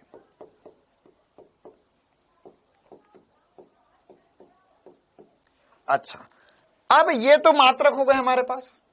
अब सर ये मूलभूत राशियां होगी। अब इनके मात्रक क्या क्या होंगे?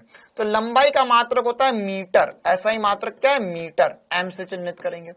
द्रव्यमान का किलोग्राम, समय के लिए तो सेकंड ही मात्रक होगा, ठीक है।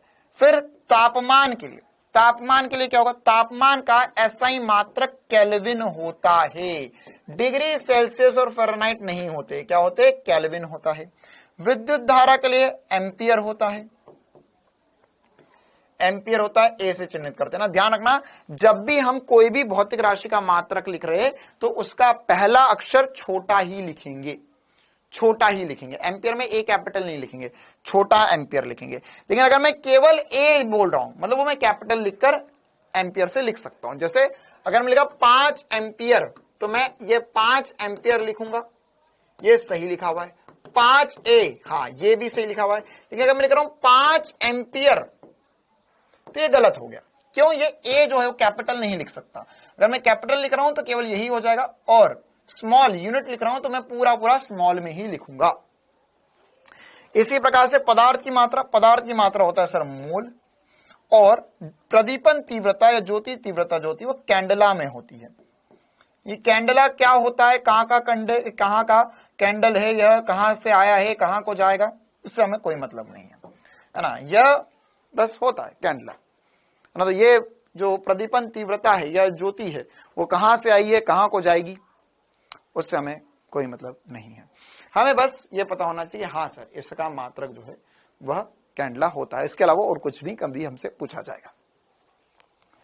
अब ये सारी छोटी छोटी सी बातें हमें पता होना चाहिए। अब ये एसआई पद्धति वगैरह भी हमें पता चल गई। हाँ बेटा बिल्कुल, है ना, एक बच्चा सही बोल रहा है कि यहां पर, है ना, यह अगर मैं एम्पियर लिख रहा हूं, कैपिटल ए एम्पियर लिख दिया, तो ये एक्चुअली साइंटिस्ट का नाम है। किसका नाम है? ये साइंटिस्ट का नाम है, साइंटिस्ट नेम है ये, ठीक है। तो साइंटिस्ट नेम के नाम, मतलब साइंटिस्ट के नाम पर ही मात्रक है, तो ये कैपिटल है बोलेंगे, तो हम उस साइंटिस्ट की बात करें। हम ये अगर मैं लिख दिया 5 एम्पियर, 5 एम्पियर मतलब कि 5 एम्पियर नाम के इंसान है, इससे ये पता चलता है 5 एम्पियर नाम के इंसान है। मैंने लिख दिया 5 जूल, कैपिटल जे, मतलब कि 5 जूल नामक इंसान है। लेकिन अगर मैं लिख रहा हूं 5 एम्पियर स्मॉल ए के साथ, मतलब 5 एम्पियर विद्युत धारा है, ठीक है। तो यह कुछ बेसिक सी बातें है जो हमें पता होना चाहिए। राम जी पटेल, हाँ एक और बच्चा था, ये भी अब पता चल गया, है ना। राम जी पटेल बेटा क्या गलत हो गया यहां पर, बताना जरा ना। ये 2-3 बच्चों के जिनके नाम मैं लेता हूं ना बार बार बीच में, बेटा ध्यान रखो अपना, है ना। हो सकता है कि 2-4 दिन में तुम गिली गिली छो हो जाओ। हाँ, तो ये ऐसा ही पद्धति, ये सारी पद्धतियां हमने पढ़ ली। अब पद्धति पढ़ने के बाद में क्या होगा सर? हाँ, विद्युत धारा को हम आई से चिन्हित करते बेटा, लेकिन उसका मात्रक जो होगा वो ए एम्पियर होता है। आगे बढ़ते हैं, ये सारी बातें तो हमने पढ़ ली। अब इसके अलावा हमें क्या पढ़ना होगा?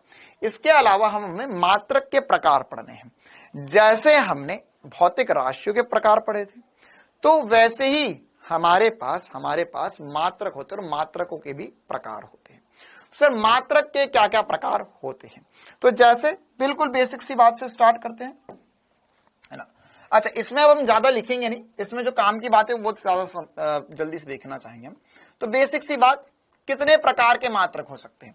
तो सबसे पहले प्रकार का मात्रक जो होगा वो मूलभूत मात्रक या मूल मात्रक होंगे।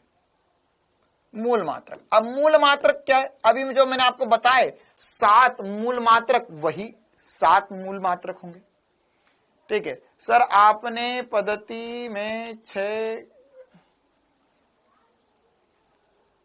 क्या पदार्थ की मात्रा का, अरे यार क्या मूर्ख आदमी, छोड़। तो पदार्थ की मात्रा मोल होता है बेटा ना, मोल होता है, ये इसका मात्रक मोल होता है।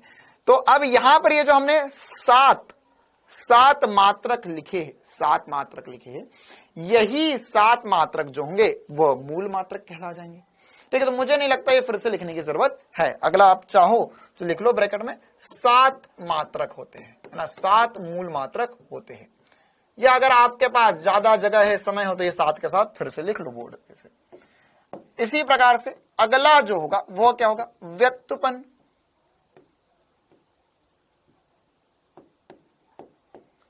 व्यक्तपन मात्रक क्या होंगे? जो मूल मात्रक से मिलकर बनेंगे। जैसे व्यक्तपन राशियां, वैसे ही व्यक्तपन मात्रक कहलाएंगे, ठीक है। अच्छा, अभी 6 हुए हैं, वो कहना चाह रहा अभी 6 हुए, 1 2 3 4 5 6 7, ये कौन सी गिनती है यार तेरे? 1 2 3 4 5 6 7 हो तो गए 7।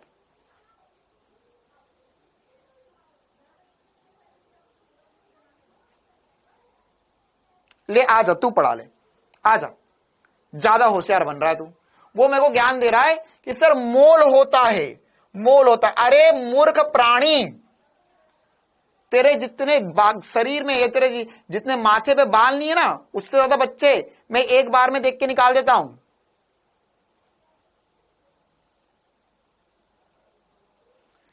ये मोल पूरा होता है, उसको शॉर्ट फॉर्म में MOL लिखा जाता है। कौन से गांव से आए हो तुम लोग? बिल्कुल, मतलब ऐसा लग रहा है मेरे को तो कुछ 15-20 बच्चों को तो जबरदस्ती उठा के बिठा दिया कि भाई चल रहे पढ़ ले रहे जिंदगी में कुछ तो कर ले ना। ऐसा होता है ना, कुछ कुछ बच्चे होते हैं जिनको घर वाले वो बिस्तर से नहीं उठते, उन्हें पापा मम्मी खींच देते, अरे उठ निकल यहां से। या कुछ ऐसे होते हैं जिनको धक्का मार के घर से भगा दिया जाता कि अरे चले जा भाई चले जा, यहां 4 घंटे हम शांति से जी लेंगे, 4 घंटे स्कूल में होकर आ जा। या जिनके घर वाले उनको जानबूझ के ट्यूशन भेज देते कि कम से कम हमारी जिंदगी में तो यहां पर परेशानी कम होगी, जा किसी और को परेशान कर ले 4 घंटे फिर वापस आ जाना।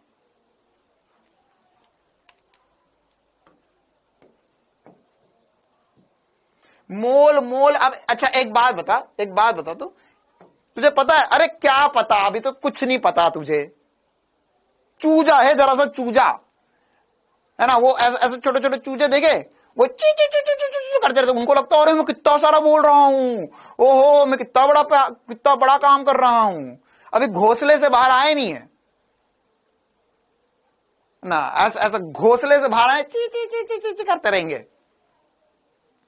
अच्छा ये बता दो, ये क्या लिखा हुआ है? ये क्या लिखा हुआ है?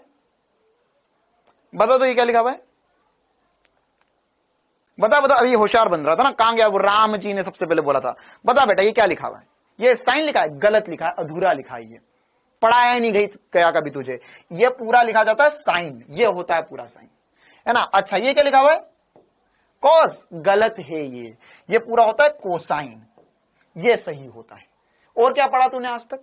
टेन, गलत है, वो पूरा टेंजेंट होता है। और क्या पढ़ा तूने? और क्या पढ़ा? कॉस, और इसके बाद में सेकंड होता है वो पूरा टोटल। देखो अधूरा ही पढ़ाता हूं मैं, एक काम करता हूं अधूरा ही पढ़ा देता हूं, उससे मैं खुश है तो जिंदगी में, है ना, मजा आ रहा है ना, क्योंकि सर आधा पढ़ लो मन खुश हो जाएगा। देख आगे बढ़, ये मुझसे पंगे मत लो। यहां पर अब मूल मात्रक हो गए, इसी प्रकार से व्यक्तपन्न मात्रक क्या होते हैं? व्यक्तपन्न मात्रक क्या होते हैं, है ना। अच्छा किसी को लग रहा है कि कोई बात नहीं, है ना। अब एक और देखो, एक और बच्चे ने ज्ञान दिया, बताऊं? वो बोल रहा सर यहाँ पे मीटर भी गलत लिख दिया आपने, ये होता है मीटर, ये होता है मीटर। तेरे को पता है इस दुनिया में अंग्रेजी 2 प्रकार की होती है ना। अंग्रेजी 2 प्रकार की होती, पहली बार सुन रहा होगा ये, तोते उड़ा दूंगा तेरे में, है ना। जितना बेसिक तुमने देखा नहीं है ना, उससे 10 गुना ज्यादा बेसिक मेरा स्ट्रांग है हर चीज का, physics chemistry bio English Hindi सबका। ये मीटर मालूम है तुझे? मीटर हिंदी में मीटर बोलेगा, इंग्लिश में बोलेगा मीटर, इसी प्रकार से ये बोलेगा मीटर। बता इनमें दोनों में से सही कौन सा है? सेंटर, ये सेंटर सही है या ये वाला सेंटर सही है? बता जरा, कहां गए जो 2-4 होशियार बन रहे थे? बताओ इन दोनों में से कौन सा सेंटर सही है? 2 प्रकार की अंग्रेजी होती है, एक होती है ब्रिटिश इंग्लिश और एक होती है अमेरिकन इंग्लिश। तो अमेरिकन इंग्लिश और ब्रिटिश इंग्लिश में ये डिफरेंस है कि यहां पर ये मीटर, सेंटर, एक में TER लिखते हो और एक में TRE लिखते हैं। दोनों हमारे लिए तो सही है ना, क्योंकि हम तो भैया अंग्रेजों से और अमेरिकन दोनों से रिश्ते खराब नहीं कर सकते, है ना। तो ये सब देखने से पहले अपनी अंग्रेजी सुधार लो। देखो भाई आगे बढ़ते हैं। व्यक्तपन्न मात्रक क्या होंगे सर? व्यक्तपन्न मात्रक क्या होंगे? यह व्यक्तपन्न मात्रक जो होंगे वो मूल मात्रक। अच्छा सर मूल मात्रक तो हमें पता चल गया, तो अब मूल मात्रक से व्यक्तपन्न मात्रक कैसे बन सकता है? ऑब्वियस सी बात है, जैसे व्यक्तपन्न राशियां होगी वैसे ही व्यक्तपन्न मात्रक हो जाएंगे। तो सर व्यक्तपन्न राशियां क्या क्या होती है? और ये सर ये तो आपने बताया था। हाँ जैसे एग्जाम्पल के लिए बात करें हम वेग, तो वेग का मात्रक क्या होगा? मीटर पर सेकंड हो जाएगा। दूरी बटा समय मीटर पर सेकंड होगा, तो ये मीटर पर सेकंड होगा। तो मीटर पर सेकंड जो होगा वो व्यक्तपन्न मात्रक हो जाएगा, ठीक है, व्यक्तपन्न मात्रक हो जाएगा। इसी प्रकार से वेग, त्वरण जो होगा वो होगा वेग में परिवर्तन बटा समय, यह हो जाएगा मीटर पर सेकंड का वर्ग, या बल, बल का मात्रक होता है न्यूटन। न्यूटन किसके बराबर होता है सर? न्यूटन, वैसे बल किसके बराबर होता है? बल होता है त्वरण, द्रव्यमान इंटू त्वरण, या केजी मीटर पर सेकंड स्क्वायर। तो ये कैसे मात्रक है? सारे कैसे मात्रक है? ये सब सर मिलकर बन रहे मूलभूत मात्रक से, तो उसे कहते हैं व्युत्पन्न मात्रक। ठीक है, एक और एग्जांपल लेते हैं लास्ट, ऊर्जा। ऊर्जा या कार्य, है ना, तो इसका मात्रक होता है जूल। जूल किसके बराबर होता है? जूल होता है sir newton metre square, sorry ये हो जाए KG metre square plus KG metre square per second square. ये कैसे ही बना रहे बाबा? ऊर्जा जो है वो एक्चुअल में कार्य के बराबर भी होता है। कार्य जो होता है वो बल इंटू विस्थापन होता है, F.S। कक्षा 11वीं 9वीं में भी पढ़ाया जाता है, फिर भी हम आगे पढ़ेंगे। तो यह हो जाएगा F.S कार्य, है ना। कार्य जो होगा KG metre square per second square. Clear है मामला? तो यह व्युत्पन्न मात्रक हो गए। इसमें मैं आगे बहुत सारा एग्जाम्पल दे सकता हूं, पन्ने भर सकते, लेकिन उस समय व्यर्थ करने की जरूरत नहीं है समय को। अभी हम इसमें तीसरे प्रकार के मात्रक पर आएंगे। मात्रक के प्रकार में तीसरे प्रकार के मात्रक, जिन्हें हम बोलते हैं पूरक मात्रक। क्या होते हैं? पूरक मात्रक। अब सर ये पूरक मात्रक क्या होते हैं? हमने पढ़ा पूरक राशियां। पूरक राशियां जिसे हम बोलते हैं कोण, जिसे क्या बोलते हैं? कोण। तो कोण कितने प्रकार के बोले थे सर? एक तो नॉर्मल कोण, है ना, जो हम डिग्री रेडियन में माप रहे थे, बिल्कुल सही बात। इसके अलावा दूसरा बोला था हमने घन कोण। तो उनके दोनों के मात्रक लिख लेते एक बार। तो एक बार समतलीय कोण, या उसे बस नॉर्मल कोण भी बोल सकते हैं। इसके लिए हमने क्या पढ़ा था? इसके लिए SI मात्रक पढ़ा था, रेडियन, RAD से चिन्हित किया था। तो ये क्या हो जाएगा? SI मात्रक रेडियन हो जाएगा। इसी प्रकार से कोण के अलावा भी था घन कोण। क्या था? घन कोण। घन कोण। तो घन कोण का मात्रक क्या होता है सर? घन कोण का मात्रक होता है स्टेरेडियन। अच्छा सर, अब ये स्टेरेडियन क्या हो गया है? स्टेरेडियन क्या हो गया है? ST से चिन्हित कर देते कभी। अब ये क्या चक्कर है, इसको थोड़ा सा डिटेल में हम समझ लेते हैं एक बार। एक रेडियन क्या होता है, इसको आप परिभाषित कर सकते हो? बिल्कुल सर, एक रेडियन क्या था, इसे हम परिभाषित कर सकते हैं। तो समतलीय कोण ऐसा बनता था सर कि अगर हमारे पास यहां पर अगर यह एक चाप है ना, और यहां पर त्रिज्या है, और ये कोण थीटा है, तो L बराबर R थीटा। हाँ बेटा, इंग्लिश में भी आप चाहो तो लिख सकते हो प्लेनर कोण and solid, sorry planar angle and solid angle बोल सकते हैं हम इसे ना। प्लेनर कोण नहीं होगा, प्लेनर एंगल और सॉलिड एंगल। अब यहां पर ये होते क्या क्या, एक बार थोड़ा सा देख लेते हैं हम। तो यहां पर इसमें R L थीटा, बहुत बढ़िया बात। तो अब इनके बीच में संबंध क्या है? संबंध क्या है? हमें पता है L बराबर होता है सर R थीटा। L बराबर होगा R थीटा। अब मान के चल कि मैंने ऐसा कर लिया कि लंबाई 1 मीटर हो जाए, या एक इकाई लंबाई हो जाए, 1 मीटर सेंटीमीटर, एक इकाई बोल रहा हूं, मतलब कि यह मीटर सेंटीमीटर कुछ भी हो सकती है, और R भी एक इकाई हो जाए। मतलब कि यहां पर 1 मीटर एक मीटर लंबाई दोनों हो गई, मतलब कि लंबाई भी, आर्क की लंबाई, चाप की लंबाई 1 मीटर हो गई, और त्रिज्या भी 1 मीटर हो गई। तो यहां पे कोण की वैल्यू क्या हो जाएगी? तो कोण की वैल्यू जो हो जाएगी सर, यहां से हम लिख सकते हैं, कोण की जो वैल्यू हो जाएगी वो हो जाएगी L बराबर 1, R बराबर 1, तो थीटा बराबर भी 1 हो गया। अरे जब सब 1 हो जाएगा तो थीटा क्या हो जाएगा? तब थीटा होगा 1, और ये होगा 1 रेडियन। तो एक रेडियन को हम कैसे परिभाषित कर सकते हैं? एक रेडियन को हम ऐसे परिभाषित कर सकते हैं कि हमारे पास अगर इकाई लंबाई की जितनी लंबी त्रिज्या है उतनी ही लंबी चाप हो जाए, तो जो कोण बन रहा है केंद्र पे वो 1 रेडियन कहलाएगा। इसी प्रकार से सर स्टेरेडियन क्या होता है? स्टेरेडियन 3 डायमेंशनली कोण बनता है। और ये सर 3D में कोण बनने लग गया क्या दुनिया में? हम इतना पीछे रह गए। हाँ, तुम तो बहुत पीछे हो। जैसे मान के चलो कि यहां पर मैंने बोला कि एक गोला है, एक गोले में कोई भी गोला मान सकते हो, तरबूज मान लो एक। जैसे तरबूज गोल नहीं होता, लेकिन ऐसा मानो कि भैया थोड़ा गोल सा ही तरबूज है, हमारे गांव में एक स्पेशल तरबूज उगाया हमने, गोल तरबूज। और तुम्हें पता है एक मजेदार बात, ये जापान और चाइना वालों ने, ये जापान चाइना या कोरिया में पता नहीं कहां पर उन लोगों ने क्या किया, उन्हें बहुत भयंकर दिमाग लगाया। बस तुमने वीडियो में देखा होगा, अभी बहुत चल रहा था कि हमारे कैसे गोल तरबूज होते है ना, गोल तरबूज या फिर ऐसे दीर्घ वृत्त के रूप में है ना, ओवल शेप के तरबूज होते।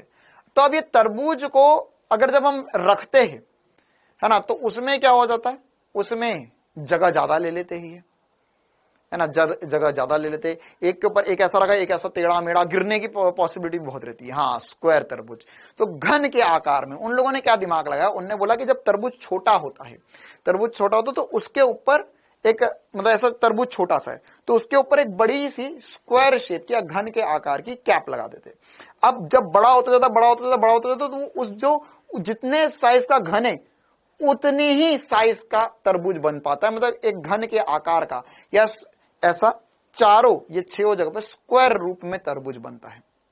तो अब देखो कितना सही दिमाग लगाया कि अब तरबूज के बगल में तरबूज जो है वो स्क्वायर के रूप में, मतलब जितनी जगह में नॉर्मल तरबूज आते उससे बहुत ज्यादा तरबूज अब उतनी ही जगह में हम रख सकते हैं। देखा जरूर होगा यहाँ स्क्वायर के रूप में। तो वैसे ही कुछ अब हमको क्या करना है कि अगर स्क्वायर होगा, मतलब घन होगा। हाँ, अरे सच में ये नवनीत को मजाक लग रहा है, अरे मजाक नहीं कर रहा हूं भाई, सच बोल रहा हूं, सच में ऐसा करते। तो अब जैसे हमारे पास एक गोल, मतलब अगर एक स्फीयर है हमारे पास, या हमारे पास एक घन है। अब ये 3D ऑब्जेक्ट्स है, 3D ऑब्जेक्ट्स है। तो अभी 3D ऑब्जेक्ट्स में हम कैसे, 3D ऑब्जेक्ट्स में हम कैसे कोण को मापे? क्यों? क्योंकि यहां पर कोण मापना बहुत मुश्किल। कैसे? देखो, यहां से अगर मैंने बोला ये 2D नहीं है, 3D, एक गोला है, गोला है, तो उसमें यहां पर इस पॉइंट से मैंने बोला भैया ये इसकी त्रिज्या होगी। अब यहां पर मैंने इसमें एक और त्रिज्या ले ली, तो ये 2D में अगर मैं देखूं तो बहुत मुश्किल है, क्योंकि ये ऐसे तो अनंत कोण बन जाएंगे, ऐसे ऐसे ऐसे, ऐसे घूम सकता हूं मैं इसमें। तो हमने इसमें थोड़ा सा दिमाग लगाया और बोला कि भैया देखो क्या चक्कर है, क्या चक्कर है। यहां पर ये त्रिज्या है, यहां पर ये ए क्षेत्रफल हो गया, यहां पर भी त्रिज्या थी, यहां पे लंबाई थी, यहां पर क्या थी, लंबाई, क्योंकि वो 2D में था, द्विविमीय थी, वृत्त द्विविमीय होता है, तो इसने वहां पे लंबाई करी। लेकिन यहां पर हमने क्या किया, यहां पर हमने इसको एक क्षेत्रफल के रूप में लिया सामने। सर कैसे, मजा नहीं आया मेरे को? देख, इसको बेस्ट एग्जांपल समझाता हूं। टॉर्च से जब लाइट निकलती है, जैसे टॉर्च ऑन करते हो, तो टॉर्च से लाइट जो है वो एक लाइन के रूप में निकलती है क्या? नहीं सर, एक लाइन के रूप में नहीं निकलती, वो एक कोण के, आइसक्रीम के कोण जैसी निकलती है ना। आइसक्रीम के कोण को उल्टा कर लो तो आइसक्रीम के कोण जैसी निकलती है, आइसक्रीम के कोण जैसी निकलती है। आया फील? तो जब भी अगर मान के चलो हमने सामने दीवार लिखी, टॉर्च चमकाया, तो टॉर्च चमकाया तो सामने एक गोला बनेगा, बोल हाँ या ना? कॉर्नेटो वाली। हाँ, अब शाम को जाके सर आइसक्रीम खाना पड़ेगा, आपने आइसक्रीम की याद दिला दी। इतनी गर्मी तो हो ही रही है, एक आइसक्रीम खा ही लेंगे आज जाके, कॉर्नेटो वाली आइसक्रीम, है ना। हाँ, उसमें आजकल बहुत सारे फ्लेवर भी आने लगे, butterscotch, Cornetto, vanilla flavour, तानी दुनिया भर के, American flavour, dry fruit flavour, kulfi, rabri flavour. तो क्या है उसमें सामने, है ना, सामने क्या है, एक गोला बनेगा और इधर की तरफ एक कोण सा रहेगा, आइसक्रीम का कोण। तो वैसे ही अगर मैंने टॉर्च चमकाया, एक टॉर्च चमकाया, तो टॉर्च चमका तो उसमें से भी जो लाइट निकलेगी वो ऐसे निकलेगी और सामने एक गोला बना देगी, सामने एक गोला बना देगी। तो यहां पर अब हम इसको परिभाषित कैसे करते हैं? हम इसको ऐसे परिभाषित करते हैं कि जैसे जैसे ये गोला बढ़ता जाएगा, वो जो सामने गोला बन रहा है मतलब कोण बढ़ता जाएगा, मतलब कोण बढ़ता जाएगा। तो यहां पर हम इस कोण को चिन्हित करते हैं ऐसे ओमेगा से, ओमेगा से। अच्छा, अब एक होशियार होगा हमारे बीच में, नहीं सर ओमेगा तो ऐसा होता है, ऐसा थोड़ी ना होता है, ये भी ओमेगा है, ये भी ओमेगा है ना। एक्चुअल में छोटा ओमेगा बड़ा ओमेगा, जैसे स्मॉल ए कैपिटल ए लिखते हैं ना हम, है ना, स्मॉल क्यू कैपिटल क्यू, तो वैसे है। तो यहां पर यह स्मॉल ओमेगा कैपिटल ओमेगा, तो ये जो ओमेगा होगा ये हमारा कोण कहलाएगा। तो अगर हम छोटा कोण डी ओमेगा लिख रहे हैं, जैसे हमने यहां पर मान के चल छोटा कोण डी थीटा लिखा होता, तो डी थीटा लिख सकते थे हम यहां से डीएल बटे में आर, छोटा डीएल मतलब छोटा छोटा ना, तो आर से डिवाइड कर लिया। वैसे यहां पे डी ओमेगा लिखेंगे तो ये हो जाएगा यहां पर डीए बटे में आर का वर्ग, क्या हो जाएगा डीए बटे में आर का वर्ग। वर्ग क्यों करना पड़ रहा है, क्योंकि यहां पर ये सामने देखिए, यहां पे सामने एक लाइन बनी थी, या यहां पे एक छोटा सा यहां पर एक छोटा सा वक्र बना था, तो वक्र या चाप की लंबाई एल थी, एक कर्व था, लेकिन यहां पर क्या है, यहां पर एक क्षेत्रफल है, यहां पर क्या है, एक क्षेत्रफल है। तो इस क्षेत्रफल को डीए, वैसे छोटा क्षेत्रफल होता है तो इसे डीए बोल देते हैं, बड़ा क्षेत्रफल होगा तो ए बोल देंगे, कोई दिक्कत वाली बात नहीं है। इसे हम चाहे तो ऐसा भी लिख सकते हैं डेल्टा ए बटे में आर का स्क्वायर, ठीक है। तो यहां से हम इसका क्षेत्रफल निकाल सकते हैं, आई बात समझ में। और यह इसका जो ओमेगा है, तो ओमेगा का ही मात्रक हम स्टेरेडियन बोल रहे हैं, क्या बोल रहे हैं, स्टेरेडियन। चलो, तो ये कुछ बेसिक सी बातें थी जो हमें समझ में आनी चाहिए थी पूरक मात्रक को लेकर। अब हम आगे बढ़ते हैं और नेक्स्ट प्रकार के मात्रक की बात करते हैं।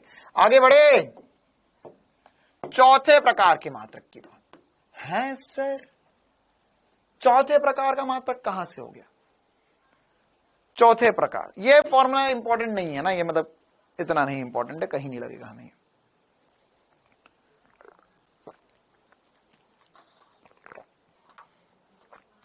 चौथे प्रकार का, सर 3 ही होते हैं, नहीं 4 होते हैं, 4 कैसे हो गए, चौथा कहां से आ गया, चौथा कहां से आ गया।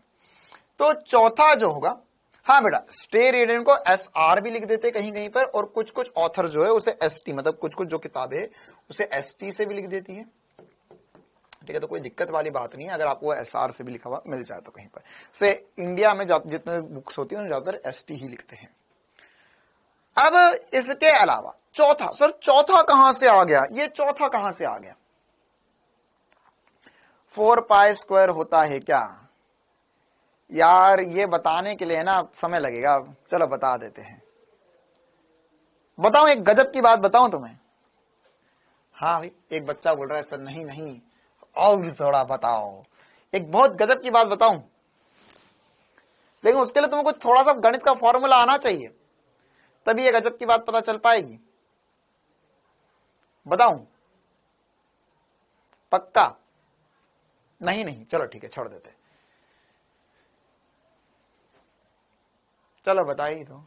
देख अगर तुझे याद हो तो मैंने ये तुझे जादू दिखाया था कि एक्चुअल में एल बराबर आर थीटा ही असली फॉर्मूला है। फिर मैं तुम्हें जादू करके दिखा दिया, अरे एक गोला होगा तो एल बराबर 2 पाई आर होता है, या 2 पाई पूरा कोण होता है इंटू आर। याद आया कुछ कुछ? फिर मैंने तुम्हें बताया था कि हाँ एक्चुअल में ये असली फॉर्मूला है, ये असली फॉर्मूला है एल बराबर 2 पाई आर, मतलब एल बराबर आर थीटा, एल बराबर आर थीटा असली फॉर्मूला था जिससे हमने एल बराबर 2 पाई आर बनाया, ठीक है। इसी प्रकार से अब आगे बताऊं उससे पहले मुझे ये बताओ, अरे ये क्यों बताओ, ये तो, अरे हाँ ये तो मैंने बताया तुम लोगों को, मैंने तुम्हें बताया था कि अगर हमारे पास, ये पहली क्लास में बताया था मैंने कि अगर हमारे पास एक गोला है, ठोस गोला, एक हमारे पास ठोस गोला है, तो ठोस गोले का क्षेत्रफल 4 पाई आर स्क्वायर होता है। मतलब अगर मेरे पास एक ठोस गोला है, एक ठोस गोला है तो उसका जो क्षेत्रफल होगा, मतलब उसका पूरा बाह्य क्षेत्रफल जो होगा वो 4 पाई आर स्क्वायर होगा। याद आया? ठोस गोले का जो क्षेत्रफल था, हाँ बेसिक मैथ्स में बताया था, वो 4 पाई आर स्क्वायर होता है। अगर ये याद है तुम्हें, ये अगर तुम्हें याद है, तो अब मैं तुम्हें एक बहुत ही मजेदार सी बात बताता हूं। क्या? कि अगर ये 4 पाई आर स्क्वायर होता है, तो अब यहां पर अगर अभी अभी थोड़ी देर पहले जो मैंने पढ़ाया उसके हिसाब से एक छोटा सा जो क्षेत्रफल होगा इसमें, देखो ये वाली जो बात है ये एक बच्चे ने पूछा इसलिए बस मैं बता रहा हूं, बाकी ये मतलब एकदम ज्ञान के चक्षु खोलने वाली बात है। बाकी ये वाला जो काम ज्ञान हो नीट में काम नहीं आएगा, तो फिर भी मैं बता रहा हूं कि यहां पर अगर मैं देखूं कि एरिया क्या लिखूंगा, तो यहां से एरिया लिखूंगा सर, एक्चुअल फॉर्मूला है एरिया का, यह है कोण into R square. Actual formula क्या है? कोण इंटू आर स्क्वायर, कोण इंटू आर स्क्वायर। अब जैसे यहां पर पूरा एक चक्कर काटने पर 2 पाई कोण होता है, पूरा एक चक्कर काटने पर 2 पाई कोण होता है, उसी प्रकार से जब मैं देख, ऐसा है कि यहां पर एक छोटा कोण है तो सामने क्षेत्रफल रहा। अब ऐसा समझो कि आइसक्रीम वाले भैया ने बोला कि तुम्हें और बड़ी आइसक्रीम मिलेगी, और बड़ी आइसक्रीम मिलेगी, और बड़ी आइसक्रीम मिलेगी, और बड़ी आइसक्रीम मिलेगी, और बड़ी आइसक्रीम मिलेगी, और बड़ी आइसक्रीम, और बड़ी और बड़ी और बड़ी। तो जैसे जैसे आइसक्रीम बड़ी होती है तो यहाँ पे गोला भी तो बड़ा होता जाएगा, यहाँ पे गोला भी तो बड़ा होता जाएगा, बड़ा होगा, बड़ा होगा, बड़ा होगा, बड़ा होगा, बड़ा होगा। तो यहां पर जो टोटल कोण होता है वो 4 पाई के बराबर होता है। टोटल कोण ये पूरा अगर मैं घूम लू टोटल कोण तो 4 पाई के बराबर होता है। 3D में है बेटा, ये 3D में, ये 2D में तो ऐसा घूम ले टोइंग टोइंग टोइंग टोइंग, लेकिन 3D में ऐसा नहीं घूमना है। सर ये पूरा गोला, ये ऐसा पूरा कोण था, फिर बड़ा हुआ, बड़ा हुआ, बड़ा हुआ, बड़ा हुआ, बड़ा हुआ, बड़ा हुआ, बड़ा हुआ, बड़ा हुआ, बड़ा हुआ, बड़ा हुआ, बड़ा हुआ, तो यहां पर ये 4 पाई बनता है। कितना बनता है? 4 पाई। तो इस चक्कर में जो टोटल एरिया होता है वो 4 पाई आर स्क्वायर आता है। तो ये जो फॉर्मूला तुमने रटा है 4 पाई स्क्वायर, वो भी बनता है यहां से कोण इंटू आर स्क्वायर से। किससे बनता है? 4 पाई सॉरी कोण इंटू आर स्क्वायर से। ओके चलो टाटा, मतलब मैं नहीं जा रहा, मैं इसको टाटा बोल रहा हूं। आगे बढ़ते हैं हम, तीसरे के बाद में चौथा लगाते हैं। चौथा लगाते हैं क्या? हमारे पास चौथे प्रकार के मात्रक होते हैं जिसे हम बोलते हैं प्रैक्टिकल। अच्छा हिंदी में लिख देते हैं, हिंदी मीडियम का बैच है।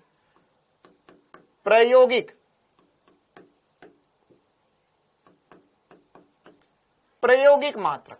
अब सर ये कौन से मात्रक हो गए? ये तो आपने भौतिक राशि में, प्रायोगिक भौतिक राशि तो पता ही नहीं। प्रायोगिक राशियां नहीं होती है, लेकिन प्रायोगिक मात्रक जरूर होते हैं, प्रैक्टिकल यूनिट जरूर होती है। मतलब इनमें कौन सी यूनिट आएगी? इनमें वो यूनिट्स आएंगी जो आपको पता है लेकिन आपने लिखी नहीं। आपको पता है लेकिन आपने लिखी नहीं। सर ऐसे कैसे होगा कि हमको पता है और हमने लिखी नहीं? हमको पता है फिर भी हमने लिखी नहीं, तो सर ये तो हमने गलत बात कर दी। मतलब क्या हुआ इसका? मतलब ये हुआ कि जैसे अगर मैं तुमसे पूछूं कि अगर आपने सेकंड एसआई मात्रक लिख दिया तो मिनट क्या है? 1 घंटा लिखते हो आप, या आपने बोला 1 दिन हो गया, तो 1 दिन मतलब समय है ना। तो ये समय की कौन सा मात्रक हो गया? दिन, साल, या लंबाई आपने मापी फुट में मापी, लेकिन इंच तो कभी बोला नहीं, लेकिन इंच में भी हम लंबाई माप लेते हैं। या इसी प्रकार से हम और भी बहुत सारी चीजें, जैसे दूरी को मापते हैं हम मीटर में। हाँ सर मीटर में तो माप लिया, लेकिन इसके अलावा दूरी को जो और इंपॉर्टेंट मात्रक है जो हमें पता होना चाहिए, प्रकाश वर्ष में मापा जाता है बहुत लंबी लंबी दूरियों को। खगोलीय इकाई भी बोलते हैं, AU एस्ट्रोनॉमिकल यूनिट। तो ये सब क्या है? ये सब क्या चक्कर है? ये हमारे पास जो भी यूनिट हमने पढ़ी जो एसआई में नहीं आती है वो प्रायोगिक मात्रक आती है एक्चुअल में, है ना, प्रायोगिक मात्रक में आती है। जैसे हम बोलते हैं जूल तो क्या हुआ? जूल किसका मात्रक है? ऊर्जा का। हाँ सर, ऐसा ही मात्रक है। लेकिन इसके अलावा हम कैलोरी भी बोलते हैं। तो कैलोरी क्या है?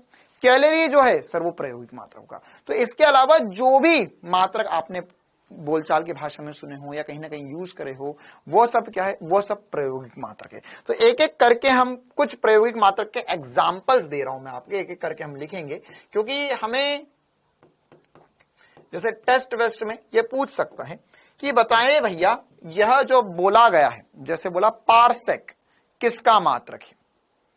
पारसेक किसका मात्रक है? स्लैग किसका मात्रक है? शेक किसका मात्रक है? ठीक है, तो यह सब कुछ हमें पता है कौन सी भौतिक राशि का मात्रक होगा। जैसे लंबाई के, तो लंबाई के लिए जो इंपॉर्टेंट भौतिक राशियों के मात्रक है वो मैं आपको लिख देता हूं, मतलब लंबाई भौतिक राशि के जो इंपॉर्टेंट मात्रक है लिख देता हूं मैं एक बार। इंच जो हम यूज करते हैं बहुत बार, लेकिन वो हमने लिखा नहीं। मीटर हो गया, किलोमीटर हो गया। इसके अलावा दूरी का मात्रक, हाँ दूरी के लिए बात कर रहे हैं बेटा हम पहले, है ना। तो दूरी के लिए, हाँ दूरी, लंबाई, ऊंचाई, गहराई सब एक ही है। फिर तुम दूरी लंबाई पे आ गए। हाँ दूरी का लिखो या लंबाई का लिखो। लंबाई देख, दूरी एक भौतिक राशि है, लेकिन इसका जो मूल राशि होती है उसे लेंथ बोलते हैं ना। इंग्लिश वाला ट्रांसलेट करके बताता हूं मैं तुझे, इसे बोलते हैं लेंथ। ठीक है, अब कितनी लंबाई है ना, तो उसे इंग्लिश में बोलते, हिंदी में बोलते दूरी, या इंग्लिश शब्द उसका डिस्टेंस। ठीक है, तो ये है वही चीज है, लेकिन बस हम यहां पर उसको लिखते, जब एसआई की बात करेंगे या मूलभूत राशि की बात करेंगे तो हम लंबाई लिखेंगे, यहां पर दूरी नहीं लिखेंगे। ठीक है, चलो तो यहां पर और चलो यार और एग्जांपल बताओ। कुछ बच्चे बोल रहे सर माइल, बिल्कुल सही बात, माइल। और एग्जांपल बताओ। माइल भी एक अच्छा एग्जांपल है। अब कोई पूछना मत यार कि ये किसके बराबर होता है, बस ये नाम लिख लो, बाकी सबसे आपको मतलब नहीं है। ठीक है, हाँ फीट फुट हो गया बेटा ना, वैसे वो हमने लिख दिया है, लेकिन वो अगर किस प्रकार के मात्रक में आएगा तो वो प्रायोगिक मात्रक में लिख सकते हैं। फिट फुट भी है ना, वो मात्रक की पद्धति थी, प्रकार में फिट फुट में आ जाएगा। यार्ड, बिल्कुल सही बात, यार्ड है ना। इसके अलावा कुछ गज, बेटा गज तो क्षेत्रफल के लिए बोलते हैं ना। हाँ कोस, कितने कोस दूर है, जैसे कोस।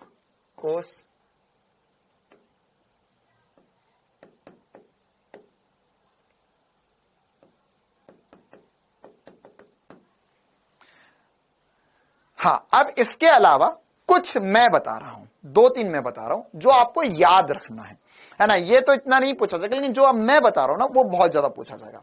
क्या? एक होता है एमस्ट्रॉन्ग, एक के ऊपर छोटा गोला, ये होता है 10 की घात -10 मीटर के बराबर। तो एक एमस्ट्रॉन्ग जो होता है वो 10 की घात, पहले एक बार लिख लेते हैं इनके बारे में, फिर इनके कन्वर्जन भी लिख लेंगे थोड़े से। एक होता है एमस्ट्रॉन्ग। क्या होता है एमस्ट्रॉन्ग? एमस्ट्रॉन्ग में एक एमस्ट्रॉन्ग जो होता है वो 10 की घात -10 मीटर के बराबर होता है। ये थोड़ा सा याद रखना होगा आपको। इसके अलावा हाँ बेटा मील लिख दिया, ये मील, माइल, इंग्लिश में माइल बोलते हैं, हिंदी में मील बोल देते हैं उसको।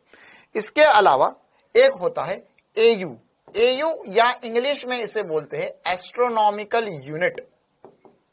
एस्ट्रोनॉमिकल यूनिट या खगोलीय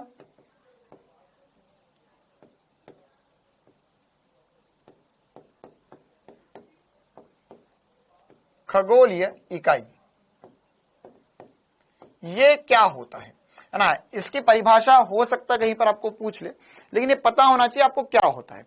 खगोलीय इकाई जो होता है वो सूर्य से पृथ्वी की औसत दूरी जो होती है वो खगोलीय इकाई होती है। इसी प्रकार से अगली यूनिट जो हम देखने वाले हैं वो है पारसेक। अच्छा, पारसेक के पहले लाइट ईयर देख लेते हैं। क्या देख लेंगे? लाइट ईयर जो है या प्रकाश वर्ष, लाइट ईयर। अब ये सुनने में तो ऐसा लगेगा कि सर ये प्रकाश वर्ष हो गया। वर्ष मतलब सर यह तो समय का मात्रक हो गया, लेकिन ये समय का मात्रक नहीं है। प्रकाश वर्ष जो है वो लंबाई का मात्रक या दूरी का मात्रक है ना। क्या होता है, एक साल में लाइट कितनी दूरी तय करेगी, एक साल में लाइट कितनी दूरी तय करेगी, उसे 1 लाइट ईयर बोलते हैं, है ना। मतलब कि अगर मान के चलो हमें किसी तारे से दूरी देखनी है, या हमें देखना है कि कोई बहुत दूर कोई ग्रह है पृथ्वी से, तो वह उसकी दूरी कितनी है, तो 1 किलोमीटर में थोड़ी ना मापेंगे। किलोमीटर मापेंगे तो 10 की घात 15, 10 की घात 20, 10 की घात 16 ऐसे किलोमीटर में हो जाएगा। तो बहुत ज्यादा दूरी हो जाएगी, ये तो बहुत ज्यादा दूरी हो जाएगी। तो इसको आसान करने के लिए हम लाइट ईयर में मापते हैं। लाइट ईयर में मतलब कि एक साल में लाइट जो इस दुनिया में सबसे तेज चलती है, इस दुनिया में प्रकाश से ज्यादा तेज कोई नहीं चल सकता, 3 × 10⁸ मीटर पर सेकंड से चलती है वो।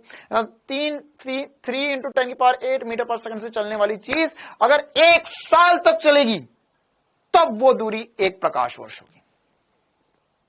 मतलब भयंकर है सर, ये तो भयंकर दूरी है, भयंकर दूरी, है ना। मतलब कि अगर मान के चलो अभी मैंने बोला कि आज रात को चांदनी रात थी, तारे टिमटिमा रहे थे, एक तारा मैंने देखा, वो तारा बाद में मैंने पढ़ा उसके बारे में, वो तारा जो है वो हमसे 200 लाइट ईयर दूर है, 200 लाइट ईयर। 200 लाइट ईयर मतलब कि वहां से लाइट जो है वो हम तक पहुंची है 200 साल में। 200 साल लगे हैं, 200 साल, है ना। अगर इस चीज को इमेजिन करोगे तो तुम लोग अरे भाई साहब, जिंदगी का तो सबसे बड़ा धोखा है ये, है ना। देखो मैं तुम्हें एक मजेदार बात बताता हूं। रोज रात को जो तुम तारे देख रहे हो, जो तुम चांद के अलावा दूसरे सितारे वगैरह देख रहे हो, वो सब धोखा है, नजरों का धोखा है वो। क्या बात कर रहे हो सर? हाँ, पूरा धोखा है वो। क्यों? क्योंकि आज जिस तारे को मैंने देखा रात को, उसमें से एक तारा था जिससे लाइट 200 साल बाद यहां पर पहुंची। मतलब कि जब 200 साल पहले यहां पर अंग्रेज थे भारत में, तब उस समय वो लाइट निकली थी उस तारे से, और आज अंग्रेज चले गए, नेहरू जी आए चले गए, भारत देश में बड़े बड़े वैज्ञानिक आए चले गए, बड़े बड़े प्रधानमंत्री आए चले गए, स्वतंत्रता सेनानी आए चले गए, उसके बाद में एपीजे अब्दुल कलाम आए, अटल बिहारी वाजपेयी आए, और अब उसके बाद में मनमोहन सिंह आए, फिर भारत देश में मोदी जी आए, तब जाके वो लाइट तुम तक पहुंची,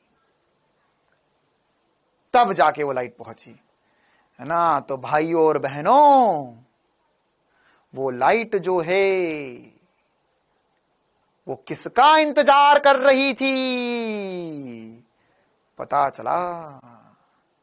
तो इतने हाँ, और फिर एसपी सर आएंगे इस क्लास में।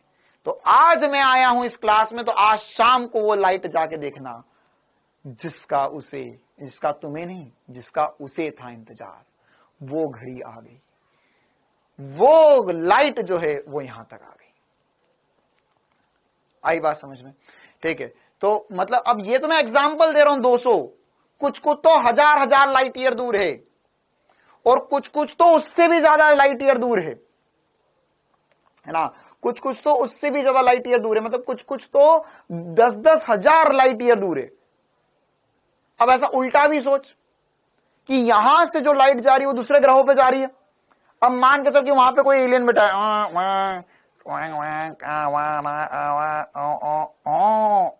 डायनासोर, मूर्ख बन गया वो एलियन तो, क्योंकि वो देख रहा है उसके दूरबीन से, यह पृथ्वी,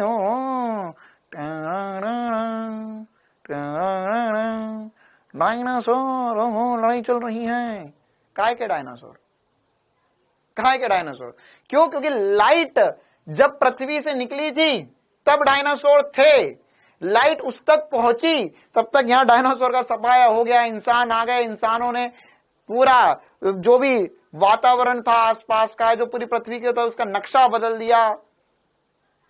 पेड़ वेड़ हट गए आधी जगहों पे बिल्डिंगें बन गई है, शहर बन गए, है ना, इंसान आपस में लड़े जा रहे हैं, है ना, कुछ इंसान जिंदगी से बहुत दुखी है, और उसको क्या लग रहा है एलियन को, जादू को भेजू क्या, जादू आएगा यहां तक, तब तक तो मामला ही खत्म हो जाएगा। तो ये लाइट ईयर, है ना, लाइट ईयर जो है वो बहुत बहुत ज्यादा लंबी दूरी होती है। इसी प्रकार से लाइट ईयर के साथ साथ हम और क्या समझ सकते हैं, एक और होता है पारसेक। पारसेक, है ना, पारसेक जो होता है वो 3.27 लाइट ईयर बराबर दूर होता है। मतलब क्या होगा, मतलब ये हुआ कि लाइट ईयर से भी ज्यादा जो दूरी है, लाइट ईयर से भी जो ज्यादा दूरी है वो क्या है, पारसेक है, पारसेक है ना, वो क्या है, पारसेक है। 3.27 लाइट ईयर जो दूरी है वो पारसेक के बराबर है। इतनी भयंकर दूरी, है ना। तो ये जो है वो बहुत बार बहुत सारी एग्जाम्स में पूछा गया है, और पूछा भी जाता है कि भैया लाइट ईयर किसकी यूनिट है, पारसेक किसकी यूनिट है। तो ध्यान रखना ये सब लंबाई की दूरी है। इसके अलावा और कोई एग्जाम्पल हो तो भी एक आधी लाइन छोड़ देना, अगर आपको कभी मिलता है तो लिख लेना, बाकी मैक्सिमम एग्जाम्पल्स तो मैंने बता दिए। इसके अलावा और छोटे छोटे भी एग्जाम्पल, जैसे एमस्ट्रॉन्ग जैसे ये होता है, एक फर्मी भी होता है। अभी फर्मी तो हमने देखा भी था कि एक फर्मी जो होता है सर, एक फर्मी जो होता है वो 10⁻⁻15 मीटर के बराबर होता है। बाकी नैनोमीटर, माइक्रोमीटर वो सब इसमें नहीं लिखेंगे, क्योंकि यहां पर एक्चुअल में वो मीटर है, मीटर के आगे छोटे छोटे मतलब हम ऐसा बोल सकते हैं कि मीटर के आगे हम लोग प्रीफिक्स लगा रहे हैं, तो उससे उतना फर्क नहीं पड़ता, वो मात्रक तो मीटर ही रहेगा। हाँ, माइक्रोमीटर, मिलीमीटर ये सब नहीं लिखेंगे इसमें ना, क्योंकि मेन यूनिट तो मीटर ही है, मीटर से ही बने वो। चलिए आगे बढ़ते, लंबाई के अलावा हम बातें करेंगे। अब किसकी बात कर ले, समय की बात कर लेते हैं। अच्छा चलो पहले द्रव्यमान की बात कर लेते हैं। द्रव्यमान के लिए किलो और ये तो है ही सर, इसके अलावा किलोग्राम और ग्राम के अलावा पाउंड हो सकता है। अब बस इसमें मैं नाम बता देता हूं फटाफट।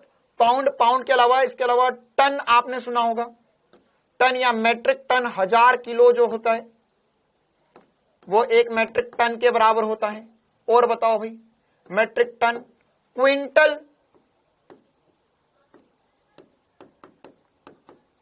1 किलो में 100 क्विंटल होते हैं, ठीक है। इसके अलावा द्रव्यमान की मैं 2 और यूनिट बता रहा हूं, नाम याद रखना बस इसका। बेटा टेलीग्राम आप SP सर अंडरस्कोर डाउटनेट करके सर्च कर सकते हो, ठीक है। इसके अलावा 2 और यूनिट बता रहा हूं, एक होता है चंद्रशेखर लिमिट। चंद्रशेखर लिमिट, ठीक है, ये हमारे एक बहुत विख्यात साइंटिस्ट है चंद्रशेखर, जिन्होंने उनके नाम की एक यूनिट बनी है जिसका नाम है चंद्रशेखर लिमिट।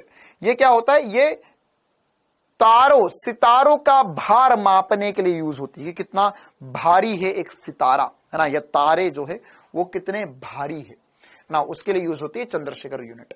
इसके अलावा स्लग, SLUG, स्लग, ये याद रखना यार 2-3, है ना, ये आपसे सीधे से पूछ सकते हैं। स्लग जो है वो एटॉमिक, मतलब कि इलेक्ट्रॉन प्रोटॉन इनके बीच में जो द्रव्यमान है उनको मापने के लिए यूज होती है।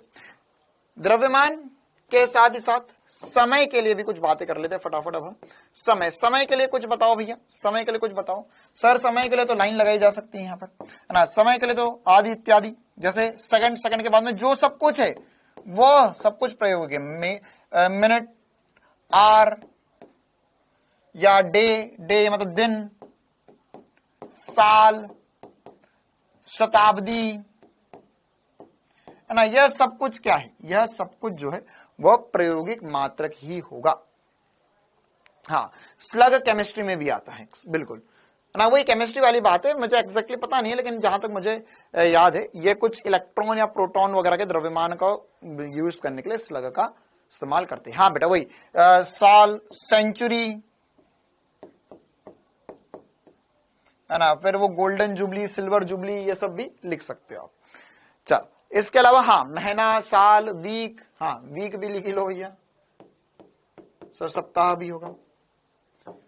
चल, तो ये बिल्कुल बेसिक थी। इसके अलावा 1-2 और बता देते, जैसे हम लोग लिखते हैं ना तापमान में, तो तापमान में केल्विन के अलावा डिग्री सेल्सियस, डिग्री फ़ारेनहाइट, ये सब क्या होता है, ये सब जो होते वो प्रायोगिक यूनिट होती है।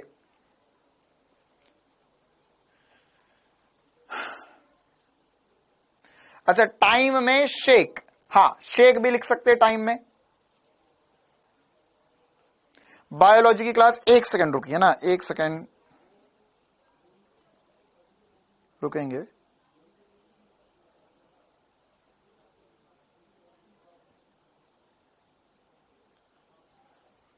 हाँ शेक भी लिख सकते हैं, शेक भी लिख लो। समय में शेक, शेक क्या होता है वैसे, शेक जो होता है वो 10 की घात माइनस या 10 नैनोमीटर होता है। हाँ एक शेक जो होता है, चाहो तो लिख लो 10 की घात माइनस 8 सेकंड या 10 नैनो सेकंड के बराबर होता है। 10 नैनो सेकंड जो होता है वो एक शेक होता है। चल, तो यह सब कुछ आपको थोड़ा मोड़ा रूप से पता होना चाहिए। इस पे सब थ्योरेटिकल क्वेश्चन आएंगे, सब थ्योरेटिकल क्वेश्चन आते हैं। चलो अब आगे बढ़ते हैं। अब हम बातें करेंगे रूपांतरण गुणांक की। रूपांतरण गुणांक जो है उसके ऊपर छोटी मोटी सी कुछ बातें मैं आपको बता देता हूं। ये बिल्कुल बेसिक सी बातें हैं ना, और ये वैसे हाँ चंद्रमास भी लिख सकते बेटा, कोई दिक्कत बात नहीं, चंद्रमास भी लिख लो वहां पे। अब रूपांतरण गुणांक क्या होता है, रूपांतरण गुणांक, हाँ ये जो अभी हम सब कुछ लिख रहे हैं ना, ये आपको ऑलरेडी आता है रूपांतरण गुणांक। जैसे एक शेक बराबर 10 की घात माइनस 8 सेकंड या 10 नैनोमीटर के बराबर होता है, तो ये क्या हो गया, रूपांतरण गुणांक हो गया ना इसका। जैसे एक एंगस्ट्रॉम बराबर 10 की घात माइनस 10 मीटर है, तो 10 की घात माइनस 10 क्या हो गया, इसका रूपांतरण गुणांक हो गया। क्या हो गया, रूपांतरण गुणांक। जैसे अगर मैं कभी भी किसी भी एक मात्रक को, अच्छा इसमें एक एसपी स्टार भी बताऊंगा मैं अभी आपको, किसी भी एक मात्रक को दूसरे एक मात्रक में अगर मैं उसमें कोई भी रूपांतरण करना चाह रहा हूं, तो कुछ बेसिक से है जो हमें बार बार काम भी आते हैं।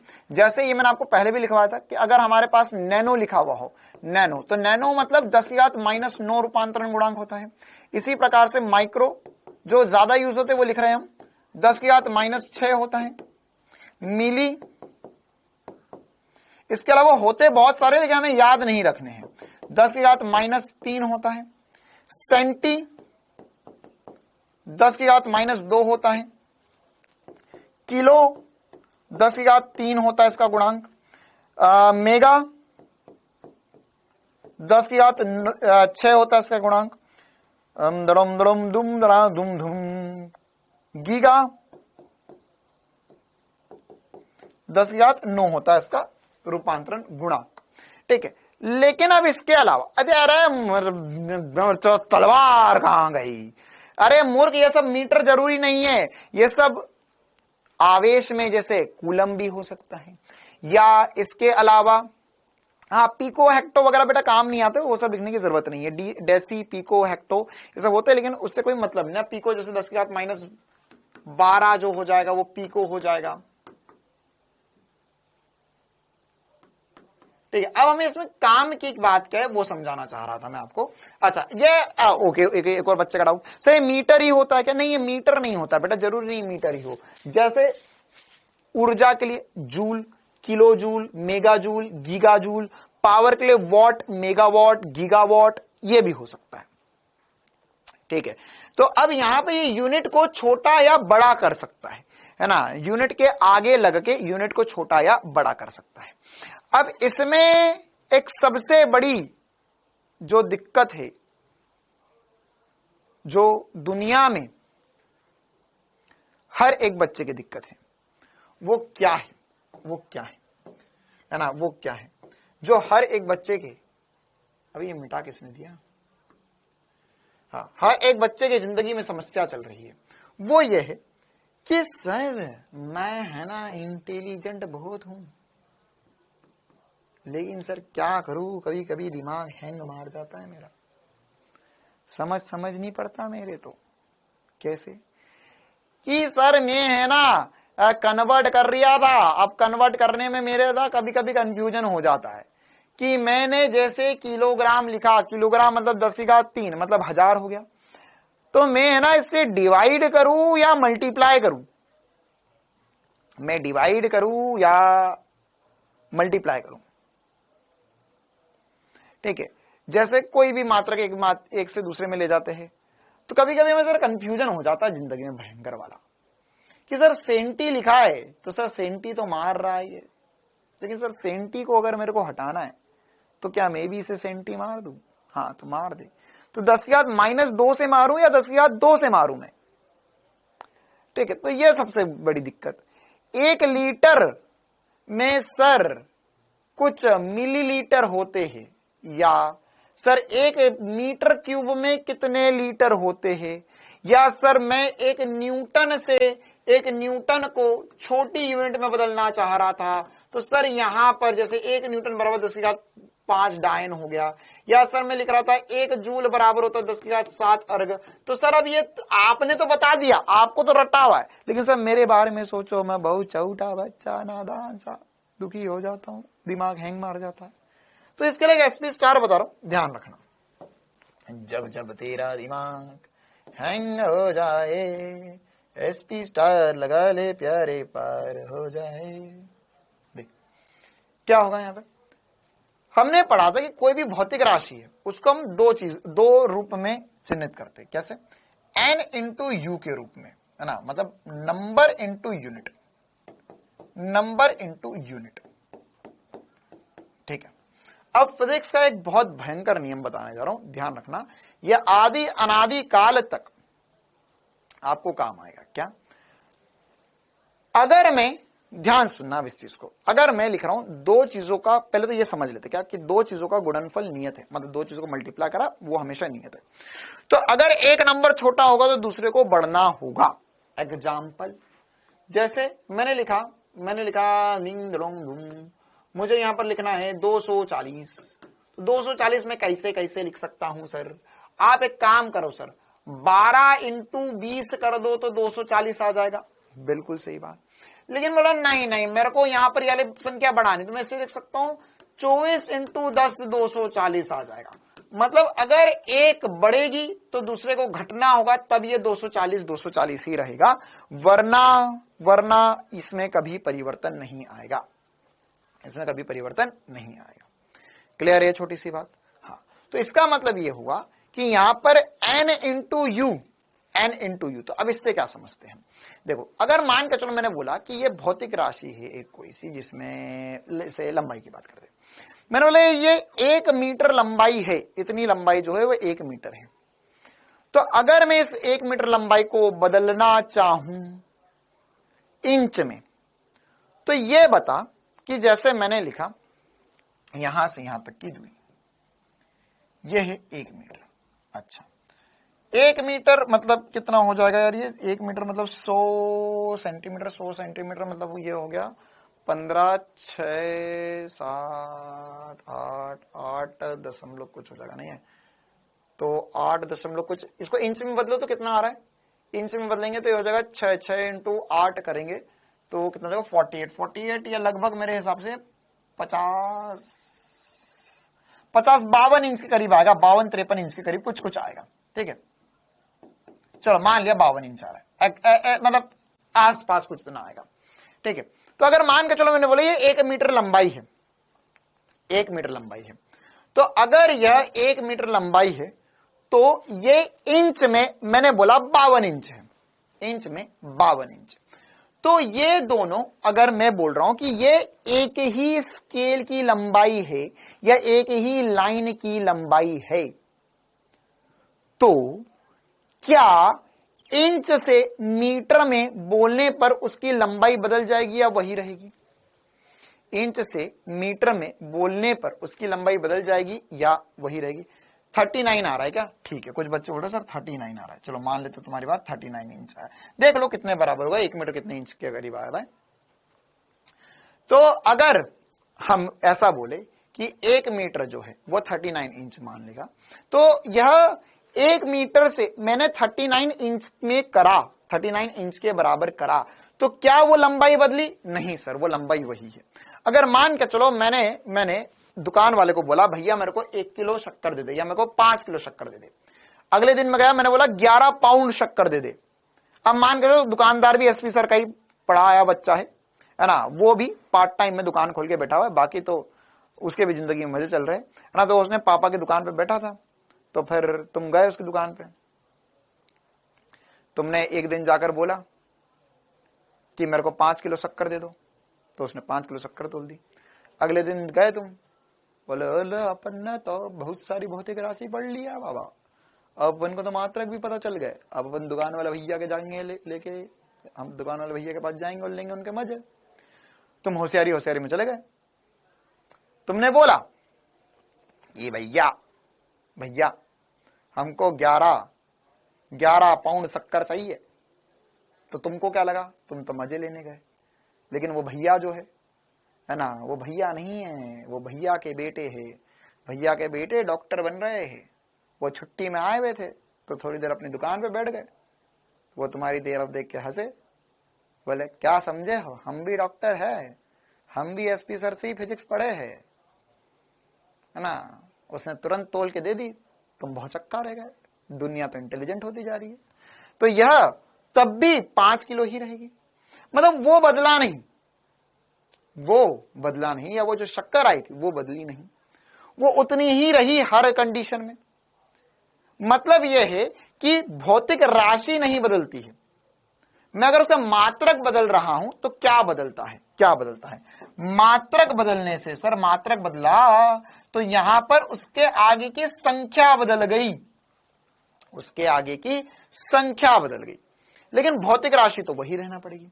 मतलब यह हुआ कि अगर जब भी मेरे को मात्रक बदलना है तो नंबर इंटू या संख्या इंटू मात्रक नियत होगा, नियत होगा। मतलब क्या हुआ इसका, n इंटू यू नियत होगा, नियत होगा।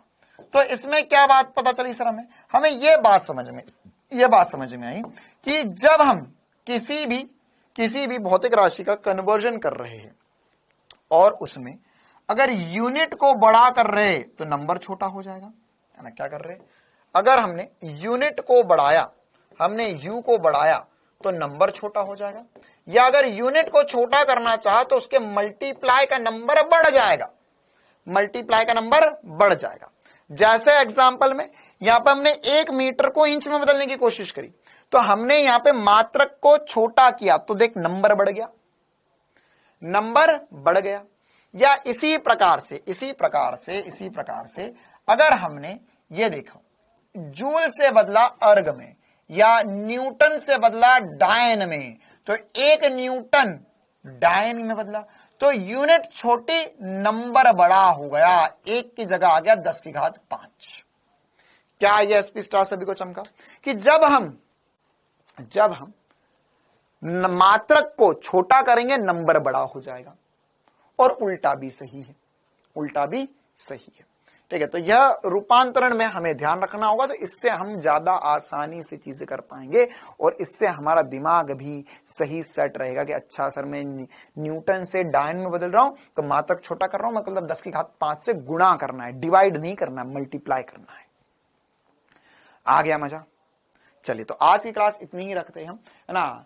और जाने से पहले एक सबसे जोरदार सवाल पूछना चाहूंगा मैं, इस दुनिया में सबसे खतरनाक आदमी कौन है, इस दुनिया में सबसे खतरनाक आदमी कौन है, इस दुनिया में सबसे खतरनाक आदमी कौन रहा है, जानते हो कौन? हाँ मैं तो हूं, मेरे अलावा न्यूटन। क्यों? एक न्यूटन सबसे खतरनाक था। क्यों था एक न्यूटन सबसे खतरनाक? क्योंकि एक न्यूटन में डायन है। कितनी डायन है? एक न्यूटन जो है वो 10 की घात 5 डायन के बराबर है।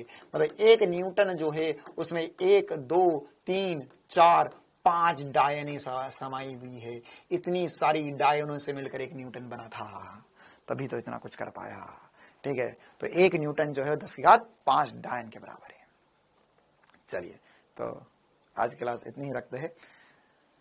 और अच्छा, होमवर्क में आपको विमाओं पर भी कुछ सवाल मिल जाएंगे, तो जिनको विमाएं लिखते आती है वो कर सकते हो, नहीं आती है तो कोई दिक्कत वाली बात नहीं है ना। आप लोग विमाओं वाले सवाल छोड़ सकते हो, बाकी ये वाले जो बेसिक सवाल है कर लो। बाकी मुझे लगता है भैया कि कोई 11वीं पास करके आया तो विमा लिखते तो आती ही होगी। बाकी कल की क्लास में मैं विमा लिखना आपको समझाऊंगा और विमाओं पर और भी चर्चाएं हम करेंगे और भी क्वेश्चंस करेंगे। क्लियर है मामला? चलिए, तो जितना पढ़ाया उतना रिवाइज कर लेना। हम मिलते हैं कल की क्लास में 6 बजे से। आपकी अभी बायोलॉजी की क्लास होगी, बायोलॉजी क्लास 6 बजे से होगी। ठीक है, तो जितना बड़ा रिवाइज कर लेना। Thank you, tata, bye bye. Homework जरूर कर लेना।